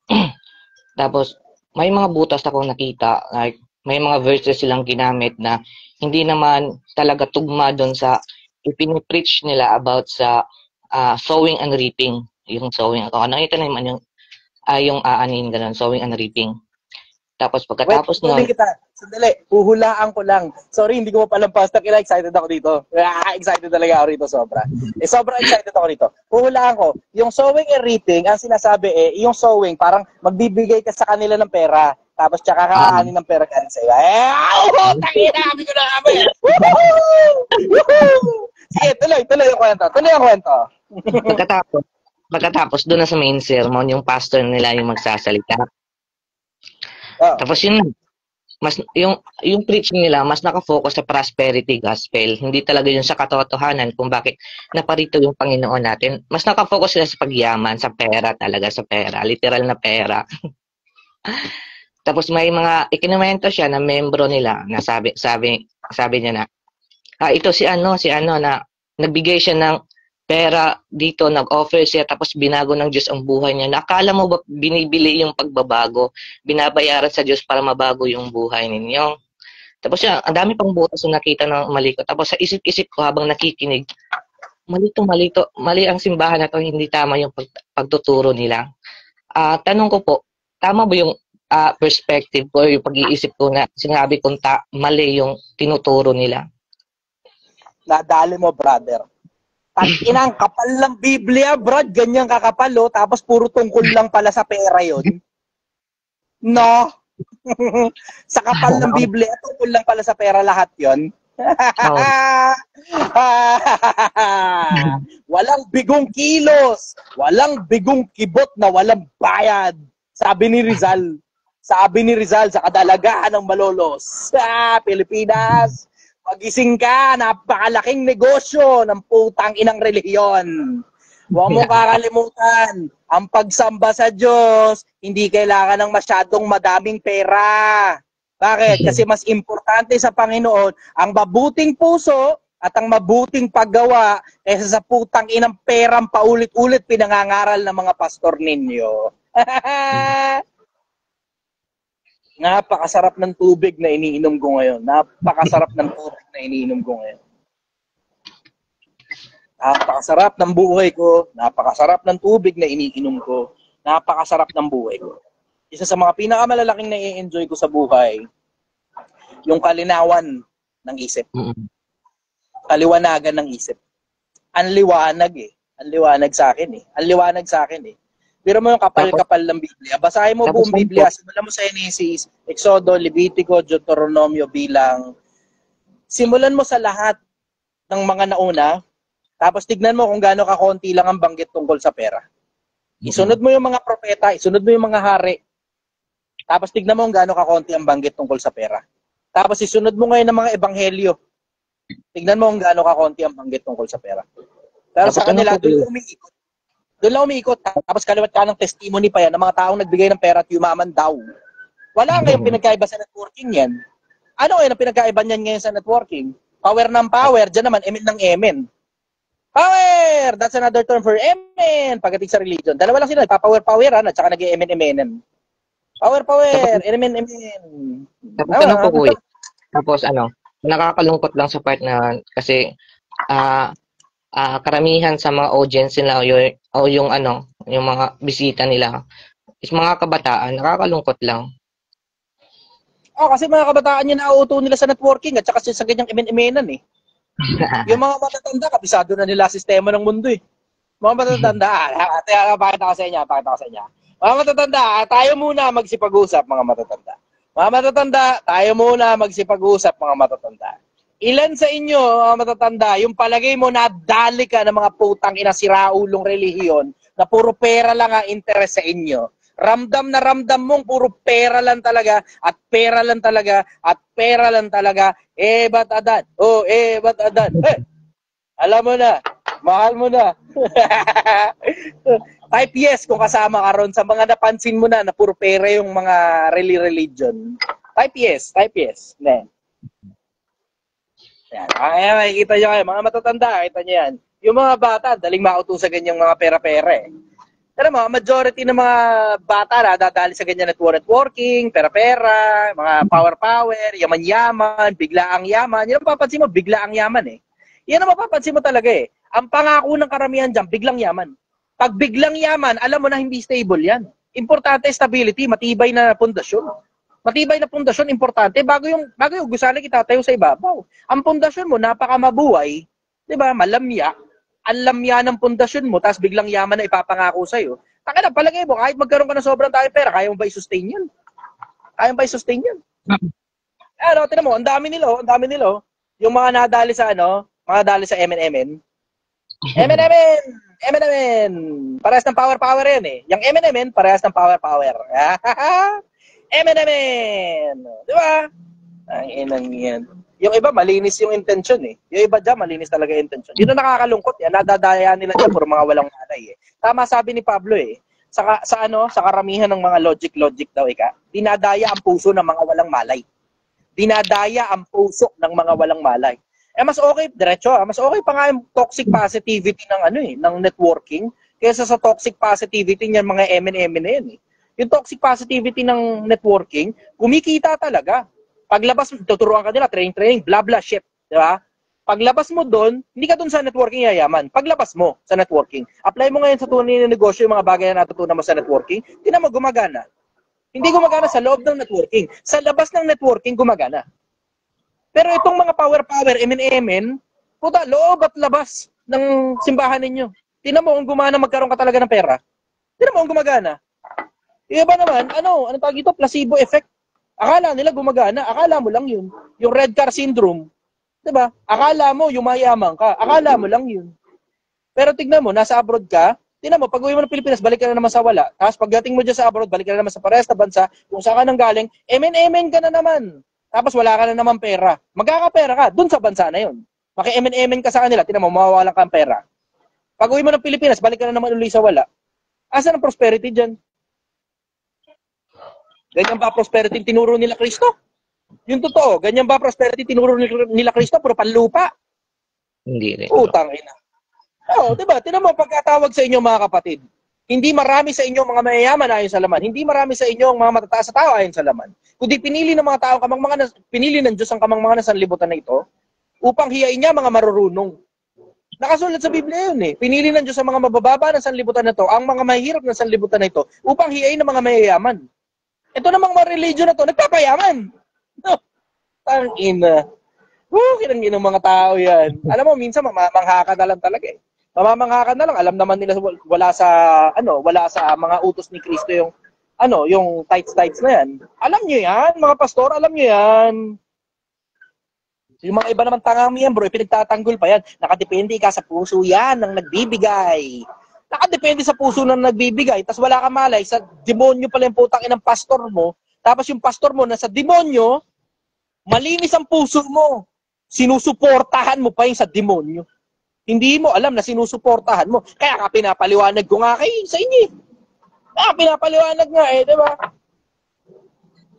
Ito nga isang mga bobo na ganito, yung mga gaya TikTok trends, mga pangalan niya, mga pambobo. Ganun talaga kapag addict ka, hit pa. Mga basura ng lipunan kayo. Alam, magawa muna kayo ng pangalan bago nyo ko birahan. Tangina mga tao to, bobo. Kinang-ina nyo. Alam mo, hindi nag-iisip. Nauuna yung emosyon ninyo. Nauuna yung emosyon. Alam nyo, ingatan nyo sarili nyo sa religion. Tangina, kumukuha ng emosyon niya mga religion na yan. Sineset up nila yung buong lugar nila para kumuha ng emosyon. Ngayon, pag ikaw naman, emotional ka na, akala mo, nararamdaman mo ang presensya ni Lord. Nararamdaman mo yung presensya ni Lord. Nauubos ang laman ng bulsa mo. Tingnan mo, pansinin mo. Ikaw, nararamdaman mo yung presensya ni Lord. Sila, nararamdaman nila yung blessing. Ikaw, nakakaramdaman ka ba ng blessing? Ikaw yung nawawala ng blessing, sila nagkakaroon. Nararamdaman yung pera. Oo, damandama eh. Damandama.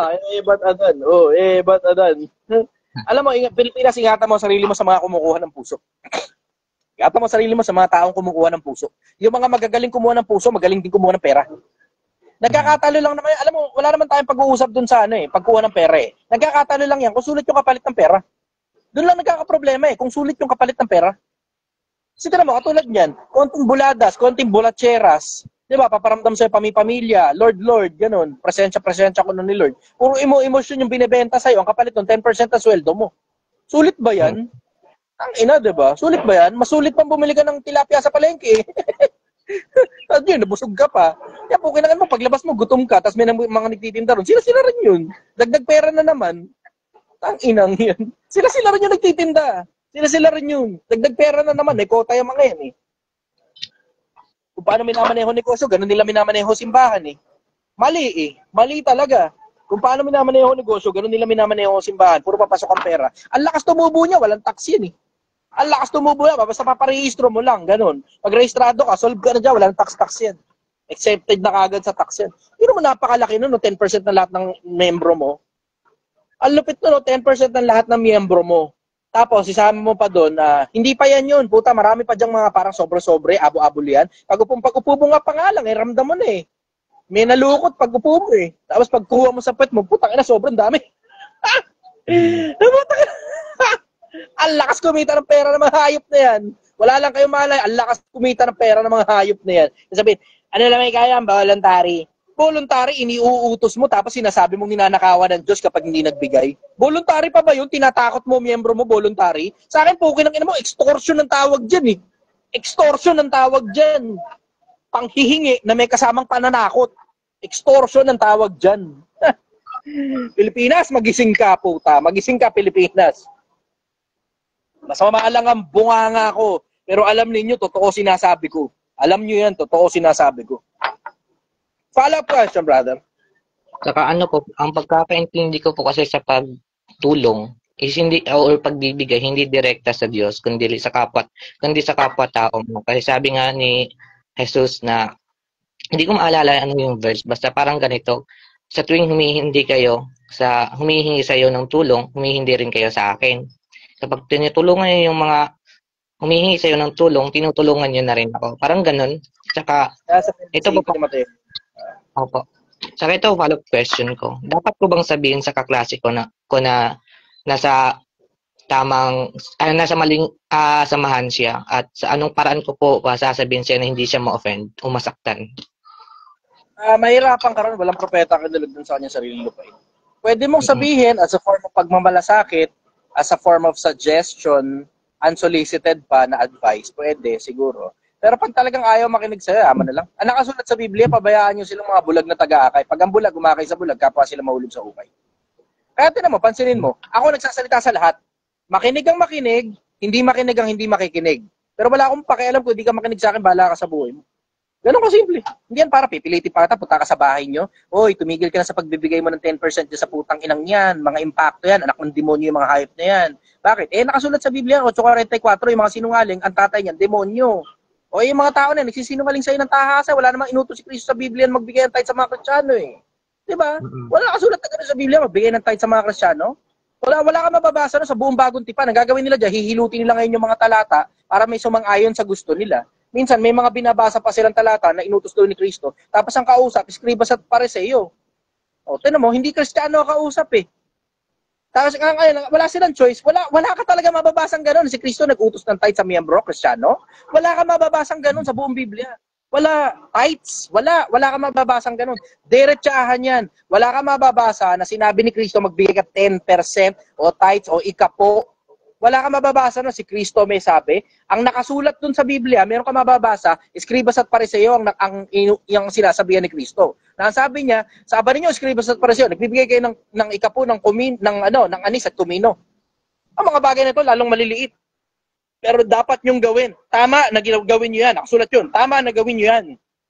Pero huwag niyo kakalimutan yung mga mas dakila pang bagay ng kautusan. Yung pagkaawa, bla bla, etc. Ayun, nakasulat talaga yun. Sinabi niya yun sa mga Escribas at Pariseo. Pero sige, tingnan mo sa Kristiyano na kausap niya. Nang kausap niya Kristiyano. Meron bang ganun? Nako, Pilipinas. Hindi naman natin itinatanggi na meron talagang nakasulat sa Biblia ang pag-aambagan at pag-aabuluyan. Nakasulat yun. Pero hindi tithes ang utos sa mga Kristiyano. Ang utos, ikalawang Korinto 9:7. Magbigay ayon sa pasya ng puso. Ano ba ibig sabihin ayon sa pasya ng puso? Ibig sabihin, ang puso mo, ang pagpapasya, kung ilang porsyento yan o ilang magkano yan bibigay mo. Hindi yan sa ipinasya ng leader na kinuha sa lumang tipan, isasaksak ngayon sa bagong tipan. Diba? Otherwise, ano na ngayon ang pinagkaiba ng luma at saka bagong tipan? Kung yung utos sa lumang tipan, siyang utos din pala sa bagong tipan. Ano yan? Ba't nagkaganyan? Ang lakas kasi pagkakitaan yung tithes eh. Ang lakas pagkakitaan yung tithes. Sukat 10% ba naman ang lahat ng kinita mo diretso sa pastor? Kung tayo maglokohan, sabi, hindi naman ikaya lahat ng kinita diretso sa pastor, bla bla bla. Okay, para ikaya sa gawain. Ano gawain? Yung bayad ng ilaw, tubig, renta. Sige, yung bayad ng ilaw, tubig, renta, talaga ba? Okay, sige. O, saan napupunta ibang pera?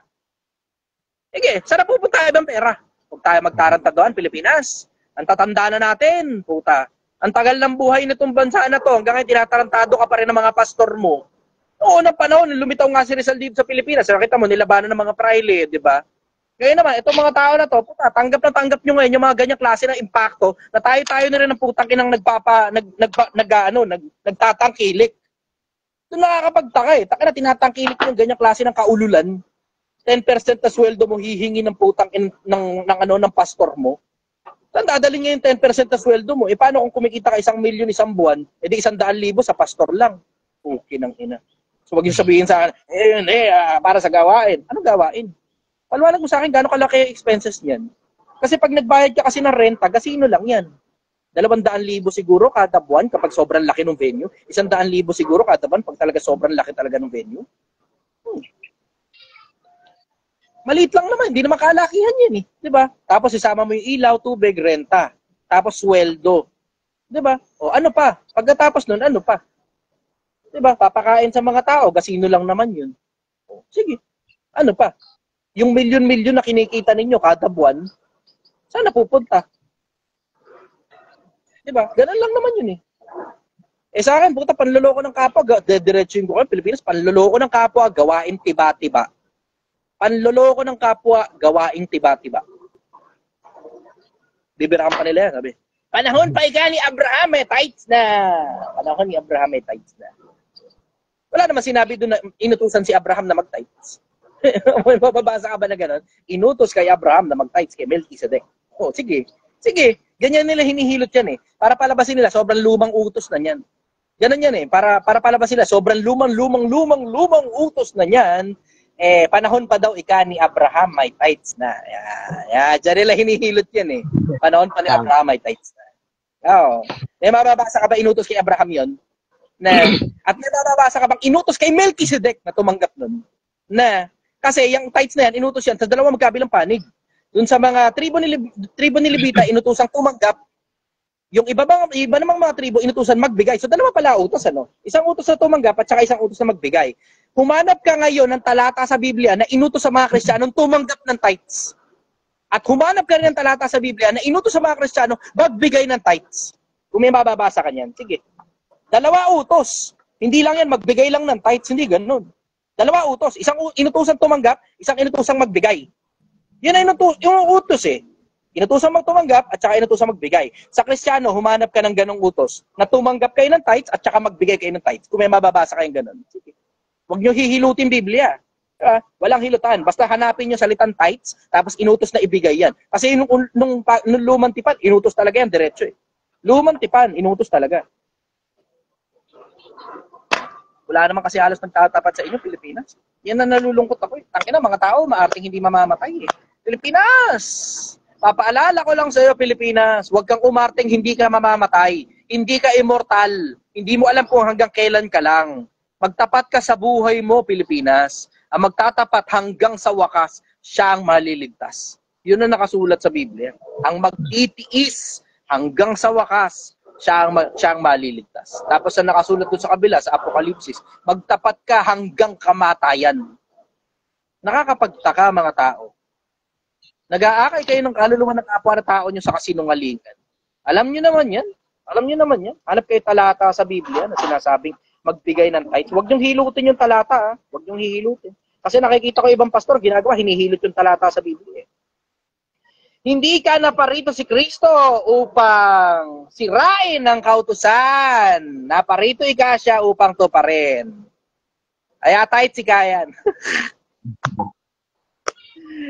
Ay, nako, Pilipinas. Pilipinas, Pilipinas. Ingatan mo sarili mo, masyadong maraming gutom na buhaya at mga asong kawalang kabusugan na mga taong relihiyoso kuno. Ayan ang sagot ko rin. Follow-up question, brother. Saka ito po, matagal kong gustong itanong sa iyo, kaso hindi mo ko napapansin ng mga nakaraan. Ito ko yung tanong. Sa kaalaman na meron ka po ngayon, kuya, paano mo po yun hinahandle para hindi maging arrogante? Kailangan mong maalalang mamamatay ka. Yun ang ultimate na makakapagpababa ng ere mo. Lahat ng kayabangan tanggal kapag inisip mo ngayong araw yung huling araw ng buhay mo. Ngayong araw na to, yan ba eksakto yung mga bagay na gusto mong sabihin? Ngayong araw na to, yan ba ngayon yung gusto mong ikilos? Ngayong araw na to, yan ba eksakto yung gusto mong ginagawa? Ngayong araw na to, mamamatay ka na. Sa ganong angulo, brother, tanggal lahat ng kayabangan eh. Yung dami ng pera mo o yung mga gagawin mong matitinding mga bagay sa buhay, tanggal lahat ng kayabangan mo dyan. Tanggal lahat ng kaarrogantehan mo dyan. Kasi tinan mo, swerte ako kasi umabot na ako sa mahigit 30 taon eh. Diba? At hihira na sa panahon natin ngayon, umabot na senior citizen. Sobrang konti na. You may look at the statistics and they say na ang average lifespan ng mga Pilipino sa buong Pilipinas, somewhere around 69 years old. Pag ginugol mo, somewhere around 69. Pero sa Metro Manila, kapag nasa Metro Manila ka at malapit sa Metro Manila, hindi ko alam kung anong statistics dyan. Malamang mas mababa kapag ka nasa Metro Manila ka. Bakit? Kasi sa dami ng mga kinakain nating mga bagay na wala sa lugar sa Metro Manila. Mababa ang life expectancy sigurado kapag nasa Metro Manila ka. Pag binuo mo buong Pilipinas, garampot lang naman ng Metro Manila. Sa kabuuan ng Pilipinas, sa mga probinsya na mga nagsisikain pa ng gulay at nagsisikain ng mga healthy na mga pagkain at saka wala masyadong maraming polusyon. Pero doon lang sa konsepto na alalahanin mo lang na mamamatay ka, makakalimot ka ng kayabangan mo eh. Aalisin mo sa sistema mo kayabangan mo. Ngayong araw, huling araw ng buhay mo, wala naman akong narinig na, alam mo, sa dami ng mga taong nakita kong mamamatay ng mga kaibigan kong personal, bumibisita ako sa kanila, tapos dun sa panahon na mamamatay na sila, laging ang sinasabi nila, ang hinahanap nila pamilya nila, tapos laging their lives are full of regret. Na sana yung mga anak ko, sana yung asawa ko, sana yung nanay ko, sana yung tatay ko. Madalas ganun eh, sana ganito, sana ganyan. Pero walang kahit isa sa kanila na mga mamamatay ng nabisita ko na nagsabing, sana mas marami pa yung pera ko. Mas dinamihan ko pa yung pera ko. Wala eh. Lalo na yung mga wala nang magagawa yung pera nila. Siguro kapag mahirap ka, baka oo. Para humaba yung buhay mo. Pero pag may pera ka, tas mamamatay ka na, sana may pera pa. Sana mas marami pang negosyo yung ginawa mo. Diba? One way or the other, mamamatay ka rin naman eh. One way or the other, mamamatay ka rin. Asan ngayon lahat ng kayabangan mo kapag malapit ka ng mamatay? Umarte ka ngayon, lahat ng araw ng buhay mo, ito yung huling araw ng buhay mo. Tignan natin kung magyabang ka pa. Mga tao nakakaligtas dahil lang malakas yung sistema nila. Lagi naman may close call eh. Binibigay sa'yo ng Diyos yung close call na yan eh. Minsan nanay mo, patay ka. Minsan tatay mo, patay. Minsan kapatid mo, alam mo, naghihingalo. Minsan, ikaw mismo, tsumamba lang. Merong, tapos akala mo yun yung huling araw ng buhay mo. Tapos nawala. No, nawala yun. Minsan may gano'n ha. Minsan din sa may bandang tiyan, gano'n, tumatakbo ka. Tapos, ari. Meron yun eh. Meron yun eh. Yeah. Yung mga aray-aray lang na biglaan, tapos pakiramdam mo yun yung huling araw ng buhay mo. Di ba? Yung mga aray-aray lang. Na-hospital ka man o hindi.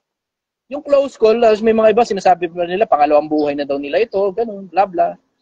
Yun ang close call lang. Yun lang. Matsabahan mo lang yung ganong close call na akala mo yun yung huling araw ng buhay mo dahil may sumakit bigla, tapos gumaling ka pagtapos.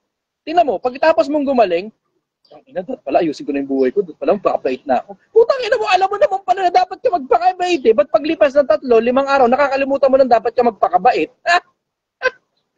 Tao talaga nakakalimot pag maayos ang sistema eh. Tapos, tsaka na lang sila makakaalala uli kapag may close call na naman panibago. Panginoon, maawa ka sa akin, ayoko pumamatay. Ay, pag nag-uusap tayo ng tungkol sa bagay na yun, niliwanag dito. Kaya makulimlim naman yung panahon. So, anyways, yun ang sasabi ko na overall, brother. Matatanggal sa'yo yung konsepto ng kayabangan kapag inaalala mo na mamamatay ka. Tawag nila doon, memento mori. Remember, you must die. Nakakalimot ang mga tao. Alam mo, lahat ng magagandang kanta kailangan na magandang ending. If your life is really beautiful, you yourself should be actively looking for the end of your story. Tandaan yun, huwag niyo kakalimutan, sinabi ko. If your life is really beautiful, you have to actively look and seek for the ending of your story. Ikaw na mismo yung maghanap ng dulo ng hangganan sa istorya mo. Ako, ang gusto kong hangganan sa istorya ko, napatay ako. Yun ang gusto kong hangganan sa istorya ko. Ang hangganan ng istorya ko, pinilit kong magsabi ng totoo. Hanggang sa pinakadulo.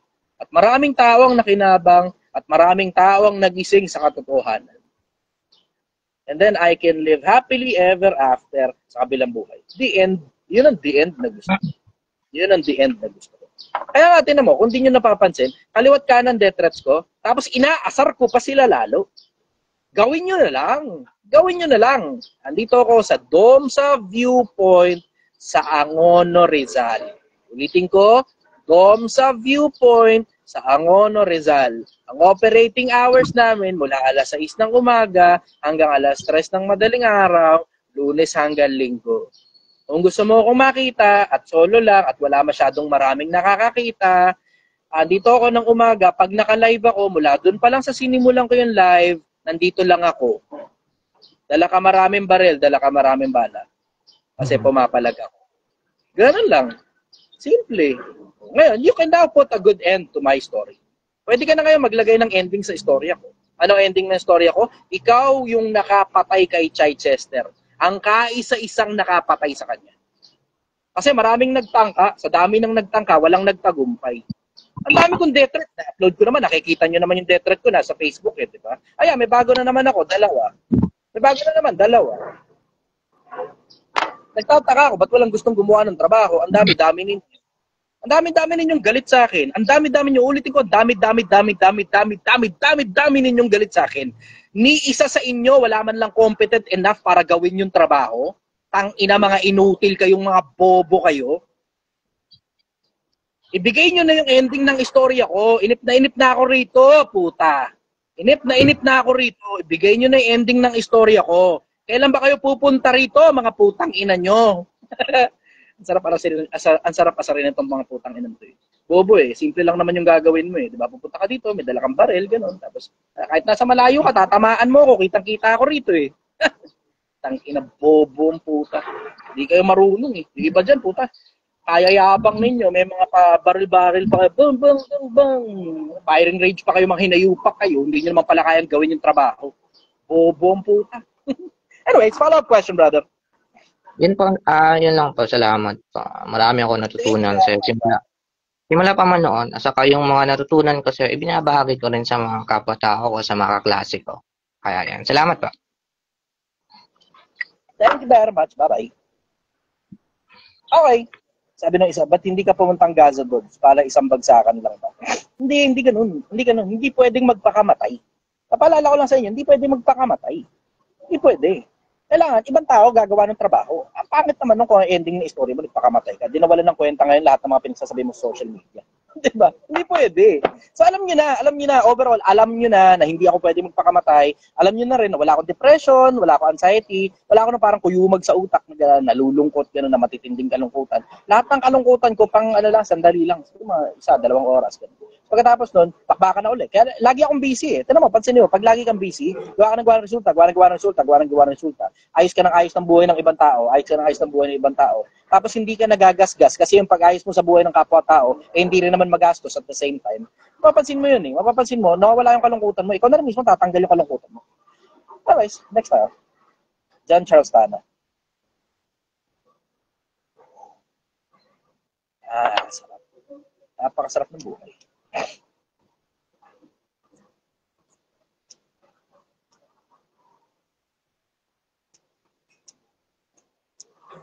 Ano? Isang oras kalahati na pala ako rito sa YouTube.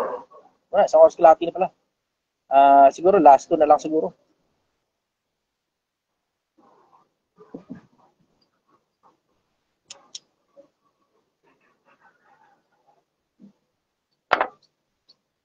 Last two. Wala to isa. Next tayo.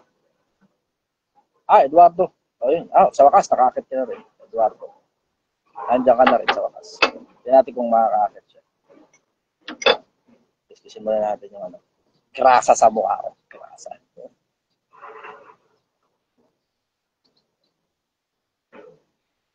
Sarap.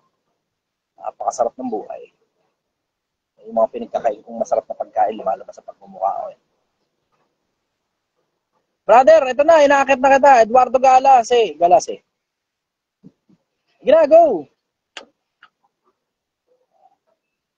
Wala na naman daw. Wala, inaakit na kita eh. No? Meron na akong request sa'yo, adding ka na. Confirm mo na lang yan.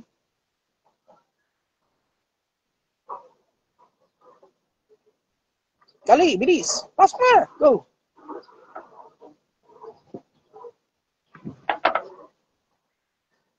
Maganda tanong nito ni Chinso. Dumadaan lang sa ano po dahilan ng kalungkutan mo? Ngayon, wala na ako masyadong, paminsan-minsan, may mga sumasagi sa isip ko mga personal na kalungkutan.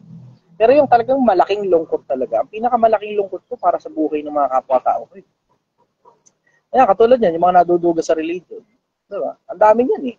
Yung mga nadudugas ng mga tao pagdating sa pera. Ang dami rin yun, yung mga nadudugas ng mga kamag-anak. Yan ang pinakamalaking lungkot ko eh. Yung buhay ng kapwa-tao kong hirap na hirap, gipit na gipit. Hindi ko matiis eh. Pwede naman ako magkibit-balikat na lang, dead man na lang, patay mali siya na lang. Pero ang bigat eh. Ang ina, pag nakikita mo yung itsura ng, isa sa mga pinakamalalaking, yun nga yung kinikwento ko sa inyo. Meron akong,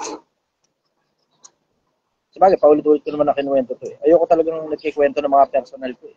Pero meron akong isang pamilya na nakatira sa tabi ng kalsada dati na binibigyan ko ng pagkain kada napapadaan ako. Tapos merong maliit na bata na, nakakatuwa talaga yung maliit na bata na yun. Magandang bata, lalaki. Nakakatuwa. Yung alam, may itsura niya, may itsura, lalaki. Mas maitim, ganun. Tapos, syempre, tabing kalsada. Diba? Tapos, pagka binibigyan ko pagkain, tuwan-tuwa sila. Pamilya, nagpapasalamat. Tuwan-tuwa. Tapos ako, maligaya ako. Tapos, may isang pagkakataon, dumaan ako ron, nagbigyan akong pagkain. Tapos, Alam mo yung tulala yung nanay. So, sabi ko, nasan po yung anak niyo? Nagpangga daw ng sasakyan. Wasak ako ron. Nadurog talaga ako ron. Tuwan-tuwa pa naman ako doon sa pamilya na yun. Kahit nasa tabi lang sila ng kalsada, masaya sila palagi. Nawasak talaga ako ron. Dinamdam ko yun ng mahabang panahon. Tapos, alam mo yun, ganun eh. Yung pag nakikita ko yung mukha ng kahirapan sa mga tao, alam mo yung nanay, hindi niya mapagkatasan yung anak niya. Dahil irresponsible yung lalaki. Yung padre de pamilya, hindi niya mapaaral yung anak niya kasi baldado siya. Yung babae naman, ang lalaki. Wala naman choice yung lalaki kasi baldado siya eh. Yung babae lang yung bumubuhay. Ang daming ganyan sa inbox ko eh. Ang daming ganyan sa inbox ko. Alam mo, ang bigat sa akin nung makita yung kapwa-tao kong hirap na hirap sa buhay. Lalo na yung mga hindi naman masasamang mga tao. Kasi, sige, pwede mo sabihin, si Father Sherry may mga snatcher. Okay, may mga kapitbahay. Totoo naman, may mga gunman. Totoo naman, may bentanahan na siya. Totoo naman yun. Pero, ang general majority ng nasa squatters area, they're just trying to live by. Gusto lang nila mabuhay bilang mga tao na walang inaagrabyado. Kasi alam ko I know, galing ako ron eh. Kita-kita ng mata ko mismo eh. Pero alam mo, hindi lang nila talaga naiintindihan kung paano ba prinsipyo tungkol sa pera, hindi lang nila naiintindihan yung prinsipyo tungkol sa pag-aanak, tungkol sa pagpapamilya. Kaya ngayon, kung ano yung nakita nila sa mga magulang nila, kinokopya nila. Yun yung, alam mo yung konsepto na, hindi naman masyadong masama yung mga magulang na hinihinga ng pera yung mga anak nila. Naipit lang talaga eh. Pero lahat naman ng pinaghirapan nila mula pagkabata, binigay nila dun sa mga anak nila. Nga lang, syempre, di ba, merong mga iba kasi, tamad lang talaga, parami ng anak, tapos ang gusto, pigain ng pera yung mga bata. Pero yung mga matatanda na, diba, na senior, pinagtrabaho nila yung mga matatanda. Or rather, pinagtrabaho nila yung mga anak nila. They're not too bad of people. It's just that naipit lang talaga dun sa kamangmangan. Naipit sa kamangmangan eh. Naipit sa kamangmangan. Paano kamangmangan? Walang nagturo sa kanila na pag yung kinikita mo mas malaki kaysa sa ginagastos mo, yayaman ka. Wala eh. Yun eh. Yun, no? Simple. Hindi naman ganun kakomplikado eh. Diba? Simple eh.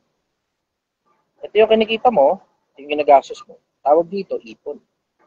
Pag dumami ipon mo, makakagawa ka ng iba pang sistema na makakapagpalaki ng diferensya ng ipon, kinikita mo at ng ginagastos mo. Dumami pa, lalaki ulit. Diferensya. Ngayon, itong buong to, ipon na lahat yan. Tapos pagka dumami ipon mo, makakabili ka bahay, makakabili ka kotse. Diba? Overall, Pilipinas, ang gusto ko lang yung konsepto na gusto ko yung konsepto na makatulong sa kapwa-tao. Yung the Chichester na brand, this is not a money-making business. Wala talaga. Ako lang mag-isa yung pondo nito. Self-funded ito. Yung brand ko. Self-funded. Naniniwala ako dun sa konsepto ng charity. Pero hindi siya sa level ng charity na mamimigay ng pera. Kasi, mapapansin mo, karamihan, hindi naman lahat. Pero may mga tao talagang kailangan talaga ng pera. Yung mga nasa loob ng kulungan, mga nasa loob ng ospital, naipit sa buhay. Understood na yun. Pero ang general majority ng mga tao, hindi talaga kailangan ng tulong sa pera. Ang kailangan nila, taba ng utak. Ang kailangan nila, talino. Ang kailangan nila, idea kung paano sila makakatakas sa kahirapan. Ako, merong malaking swerte na mula sa kahirapan, nakatakas ako. Balik ulit sa hirap, nakatakas ako. Balik ulit sa hirap, nakatakas ako. Alam mo, meron na akong clear pattern kung paano nakakatakas sa kahirapan. Yun yun na pinipil ko ipasa sa kapwa-tao ko. So, tinan mo, tulad ng Project 1. Meron ng mga nagbabantay dito na 298 nights. Nasa 632,000 na yung pera. Ngayon, medyo bumaba ng kaperaso kasi nagbigay ako ng 50 mil halos. Nakita niyo naman yun sa mga nanonood ng live. Nagbigay ako ng halos 50 mil dito sa tao ko para pambiling kami. Tapos nagpasweldo pa ako nung katapusan. Tapos nagbayad pa ako ng ilaw, tubig at saka renta dito sa tindahan at saka dun sa accommodation namin. So bumaba ng bahagya, malaki yung binaba. Pero overall, Pilipinas. Hindi naman ganun kakomplikado yumaman. Kumukomplikado lang kasi di mo alam yung basic na prinsipyo ng pagyaman. Ako naman, ang gusto ko naman, kasi hindi pa ba kayo, hindi pa ba kayo nagsasawa ron sa mga poke ng inang mga influencer na? Alam mo yung puta, papayamanin ka daw, bibigyan mo sa kanila pera mo. Hindi pa ba kayo nagsasawa sa ganun? Kasi ako, siyana ako ron. Hindi naman ganyan talaga yung pagyaman eh. Pera mo, bibigay mo sa ibang tao, yayaman ka. Hindi ganyan yun. Hindi ganyan yung totoong pagyaman. Yung totoong pagyaman, nasa spending habit mo, nasa mindset mo. Yung perang pagyaman. Nasa mindset mo yan. Pag naintindihan mo yung konsepto na yung kinikita mo, dapat mas malaki kaysa sa ginagastos mo, nag-iipon ka. Alam mo, inevitable yung pagyaman. Yung pagyaman, byproduct yan ng taba ng utak mo. Pag meron ka expertise, yun yung sinasabi nung doon sa iba eh. Tatanong ika, paano ba ikayang pagyaman? Construction worker ako. Pagka-construction ba, hindi yung mayaman? Diba? Pagka ba nagbabasura, hindi yung mayaman? Pagka ba magsasaka, hindi yung mayaman? Diba? O baka kailangan lang ng ideya kung paano yumaman. Yun ang kailangan eh. Ideya. Paano yumaman? Paano yumaman? Tinan mo, halimbawa, bigyan ko kayo. So, ito, parang libro ng seminar na rin. Maikli lang, hindi ko kahabaan. So, sa mga nakikinig ngayon, ito, meron kayong konting swerte. Sige, bibigay ko na sa inyo. Hindi naman ganun komplikado eh. Diba? Ang sikreto sa pagyaman sa pera, paglalim. Palalimin mo sarili mo. Umalam ka ng maraming bagay. Karunungan pinakapangulong bagay. Sa lahat ng piliin mo unawa. Construction. Paano ba alagwa construction? Construction worker ka sa umpisa. Construction worker. Diba? Lagi namang below minimum yan. Pag nakahalo ka lang ng semento, diba? Naghahalo ka ng semento, below minimum ang sweldo mo. Ako, nung mga panahon naghahalo ako ng semento, 18 anyos ako noon, 2008. Ang sweldo ko, 250 pesos. 250. Tagahalo ng semento, tagabuhat ng hollow blocks, tapos minsan, yung bag mismo ng semento, na 40 kilos yata, gano'n. Iaakit mo ngayon sa hagdan, sa second floor kayo maghahalo kasi ginagawa third floor. Gano'n eh. 250 lang bayad sa akin nun. Ngayon, pagka 250 ang bayad sa'yo, o pagka maliit ang bayad sa'yo, kailangan gumawa ka ng para lumaki bayad sa'yo. Paano lalaki bayad sa'yo? Ang tawag, skill. Skill. Kung talagang gusto mo yung pagko-construction, pero kung gusto mo lumipat ng ibang industriya, di pwede ka naman mag-aaral sa TESDA eh. Di ba? Gusto mo mag-call center mula sa pang-construction, pwede naman yun eh. Malaki na kagad ang sweldo mo pag nakalusot ka sa call center. Pero kung ano ba, talagang gusto mo talaga yung pang-construction, may mga tao talagang gusto talaga yan. May mga tao nga, dumarating na sa pang-kontrata eh. So, ibig sabihin, dun ka muna, skill ka muna. Pagka may skill ka na, babayaran ka ngayon, mas mahal. 600 ang bayad sa ordinaryong worker, 700, 800, 900, 1,000 halos sa skilled. Di ngayon, tumataas na ngayon. Pag dumadami skill mo, yung bayad sa'yo, yung employment mo, hindi napuputol. Kasi marami ka skill eh. Marunong ka magkarpinterya, marunong ka rin marunong ka rin magpalitada. Diba? O, ngayon, mason ako, hindi yun. Pero mason ka, tapos kung, karpintero ka rin at the same time. So, jack of all trades ka, hindi ka ngayon napuputulan ng mga araw na naghahanap buhay. Lahat ng araw ngayon, meron kang hanap buhay. Kasi alam mo yung problema kasi sa construction, hindi lahat ng panahon may trabaho ka eh.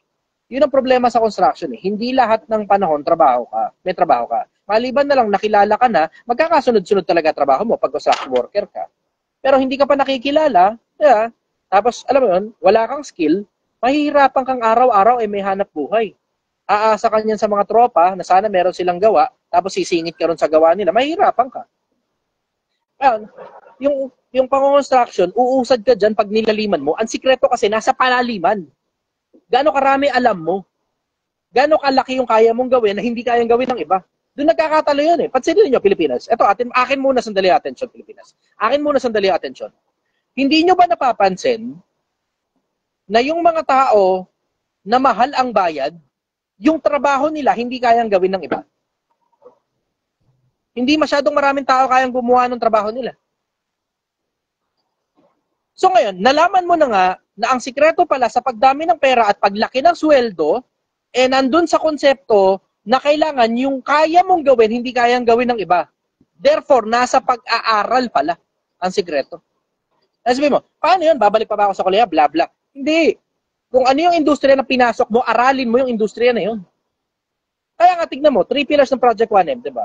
3 pillars ng Project 1M. Tatalinuhan mo, Ibig sabihin, mag-aral ka ng husto tungkol sa industriyang pinasok mo, tungkol sa trabahong pinasok mo, dahil merong pagtaas ng sweldo dyan. May pagtaas ng kita dyan. Tatalinuhan mo, tatabaan mo ang utak mo, tapos tatrabahuhin mo ng husto, tapos pag-iipunan mo. Yun yung 3 pillars sa Project 1 eh. Tatalinuhan mo, tatrabahuhin mo ng gusto, tapos pag-iipunan mo. Ngayon, alam mo, makakarating ka talaga sa mas malaking sweldo o sa mas malaking kinikita kapag tinatalinuhan mo. Bakit? Kasi sa pagpapataba ng utak, kasama na rin dyan, pati pakikisama sa mga taong nasa loob ng trabaho mo. Pukin ang ina mo, napakagaling mo nga. Ang talino mo nga, di ka naman marunong makisama, kupal ka. Kasama yun, ano ka? Kasama yun, interpersonal skills, communication skills. Camaraderie, kasama yun. Matuto kang makisama. Matuto kang maging sip-sip, hindi lang sa mga kasama mo sa trabaho, kundi pati sa boss mo. Sabi, paano kaya maging sip-sip? Bakit naman nun? Tayo na, pwede ka naman maging sip-sip na totoo lang sinasabi mo, hindi ka nag-iimbento sa kapwa-tao mo eh. Kasi ibang sip-sip, putang ka na, nagsasalita ng di maganda tungkol sa kasama niya sa trabaho na hindi totoo. Huwag kang ganon, sinungaling ang tawag doon, hindi sip-sip yun. Sinungaling yun. Magsasabi ka lang ng totoo. Di ba? Pwede ka naman maging sip-sip na wala kang kaaway. Paano yun? Sip-sip ka sa boss mo, sip-sip ka rin sa lahat ng mga katrabaho mo. Di ba? Pakisama. Pakisama, Pilipinas. Matuto ka makisama. Sa pakisama lang, malayo mararating mo eh. Pakisama. Yung pakikisama na, skill din yan eh. Kailangan mo matutunan yung skill ng pakikisama. Communication skills, pakikipagkwentuhan, pakikipag-usap sa mga tao. Di ba? At ang pakikipag-usap, give and take yan. Give and take. Hindi pwede ikaw lang salita na salita, boboringan na yung kausap mo. Hindi naman pwede pakinig ka lang ng pakinig, hindi ka na nakakapagsalita. Putang na, labas mo nun, tagapakinig. Good for you, congratulations, clap, clap. Maboboringan nga lang yung kausap mo kapag hindi ka nagsasalita. Ganun. And, hindi naman ganun kakomplikado pagdami ng pera. Paano ba pagdami ng pera? Yung kinikita mo, dapat mas malaki kaysa sa ginagastos mo. Tungkol sa pag-construction, gaya ng halimbawa ko, may skill ka na ngayon. O, pwede ka na ngayon maging foreman. May skill ka na eh. Alam mo na kung paano ginagawa yung mga bagay na dapat ginagawa. Di mas malaki ngayon ang sweldo mo bilang foreman. Para ka supervisor, patayo tayo, nakabantay ka. Ikaw taga-bili-bili, ganun. Ikaw itatawag sa hardware para magpadala ng ganito, tapos pababayaran mo na lang. Di ba? May foreman ka na. Okay ka na, nagpa-foreman ka na. Pwede ka na ngayon mangontrata. Alam mo na kung magkano presyuhan eh. Di ba? Lumalaki na ngayon ang pera mo. Di naman gano'ng kakomplikado eh. Kumukomplikado lang kasi nga hindi ka nga kasi nag-aaral. Yung pinasok mong industriya, merong pera dyan. Kahit ano pa yung industriya ang pinasok mo, yung pinasok mo industriya, may pera dyan. Ang problema, hindi mo inaaral para dumami pera mo. Nananatili kang bobo. Tapos ang gusto mo, yung bulok na serbisyo mo, kaya ding gawin ng lahat, ibebenta mo sa mahal na halaga, gusto mo, malaki sweldo, kinang-ina mo. Yan ang nangyayari sa'yo eh. Bobo ka kasi, di ba? Huwag mo kasing bobohan, huwag mong tangahan. Tangina, talinuhan mo kasi. Alam mong may pagyaman sa lahat ng industriya, kasi nga may yumaman na dyan. Ang kailangan na lang, alamin mo kung paano. Nakuha niyo ang Pilipinas? Nakuha niyo, nagkakaintindihan ba tayo doon? Kahit PSG ako nagkakaintindihan tayo. Ayan ngayon. So yun, kapirasong ano. Parang seminar na ang dating yan. No? Nabigyan ko na kayo na ngayon makakatulong sa inyo hanggang mamatay ka. Nasa palaliman yan. Kahit ano pang industriya mo. Nasa industriya ka ng damit, may yumaman dyan. Nasa industriya ka ng construction, may yumaman dyan. Nasa industriya ka ng pagsasaka, may yumaman dyan. Lahat ng industriya maiisip mo at papasukin mo, may yumaman na dyan. Nagkakatalo na lang kung paano magiging ikaw yun. Kasama ka dapat doon sa listahan ng mga yumaman dyan. Di naman ganun kakomplikado eh. Nakita nyo naman din sa Project 1 eh. Nakita nyo, di ba? Na nagsimula lang ito, nasa tondo ko, piso lang yung dala-dala ko, nagbabalot ng tareta ng basura. Nakita nyo yun? Tangina, wag na lang sabihin sa hindi nyo nakita, nagbabalot ako ng basura. Last year lang yun, May 1. Tignan mo, nasa na kami ngayon, nasa 600,000 na. Paano nangyari? Kasi lahat ng industriya na papasukin mo, tangina mo, talinuhan mo naman. Talinuhan mo. Malayo mararating mo pag tinatalinuhan mo, pag binobobohan mo, puta yung bulok na serbisyo mo, gusto mo ibenta ng mahal na halaga. Kaya na nangyayari dun sa iba, sobrang bobo, sobrang bulok ng serbisyo nila, wala na sila ibang kayang gawin, nag-a-abroad. Ano kaya nang ginagawa sa abroad? Binibenta ng mahal yung serbisyo nilang bulok. Hindi rin naman naghahabol ng promotion dun sa abroad. Ang hinahabol, sweldo, tas yun lang, tas wala nang iba. Yung bulok na serbisyo, bebenta mo ng mahal sa abroad, babayaran ka talaga ng mahal, pero buhay mo, binibenta mo ron. Buhay mo, binibenta mo ron. Diba? Anak mo, di ka nakilala. Asawa mo, ng babae na rito. Diba? Yung pamilya mo, sira na. Pinalaman mo ng pera eh. Ngayon, ang tingin sa'yo ngayon, naglalakad na pera, mukha kang tanga. Pag wala kang pera, parang kang gago. Nakatanghod ka sa kanila, tapos walang nagmamalasakit sa'yo pag wala kang binibigay na pera. Tangina, nilason mo buong pamilya mo, pag bibigay mo ng pera libre. Namimigay ka ng libreng pera eh. Mga pinautang mo, hindi ka na binayaran, ginawa mo pang masamang tao. Di ba? Alam mo, Pilipinas, matuto ka. Hindi ganun kahirap ang pagyaman. Pagod lang, puyat lang. Pero pag alam mo sistema kung paano yumaman, hindi ganun kakomplikado pagyaman. Matagal ng proseso aabutin. Huwag kang magmadali katulad ng mga pinopromote nila sa social media ng nagmamadali.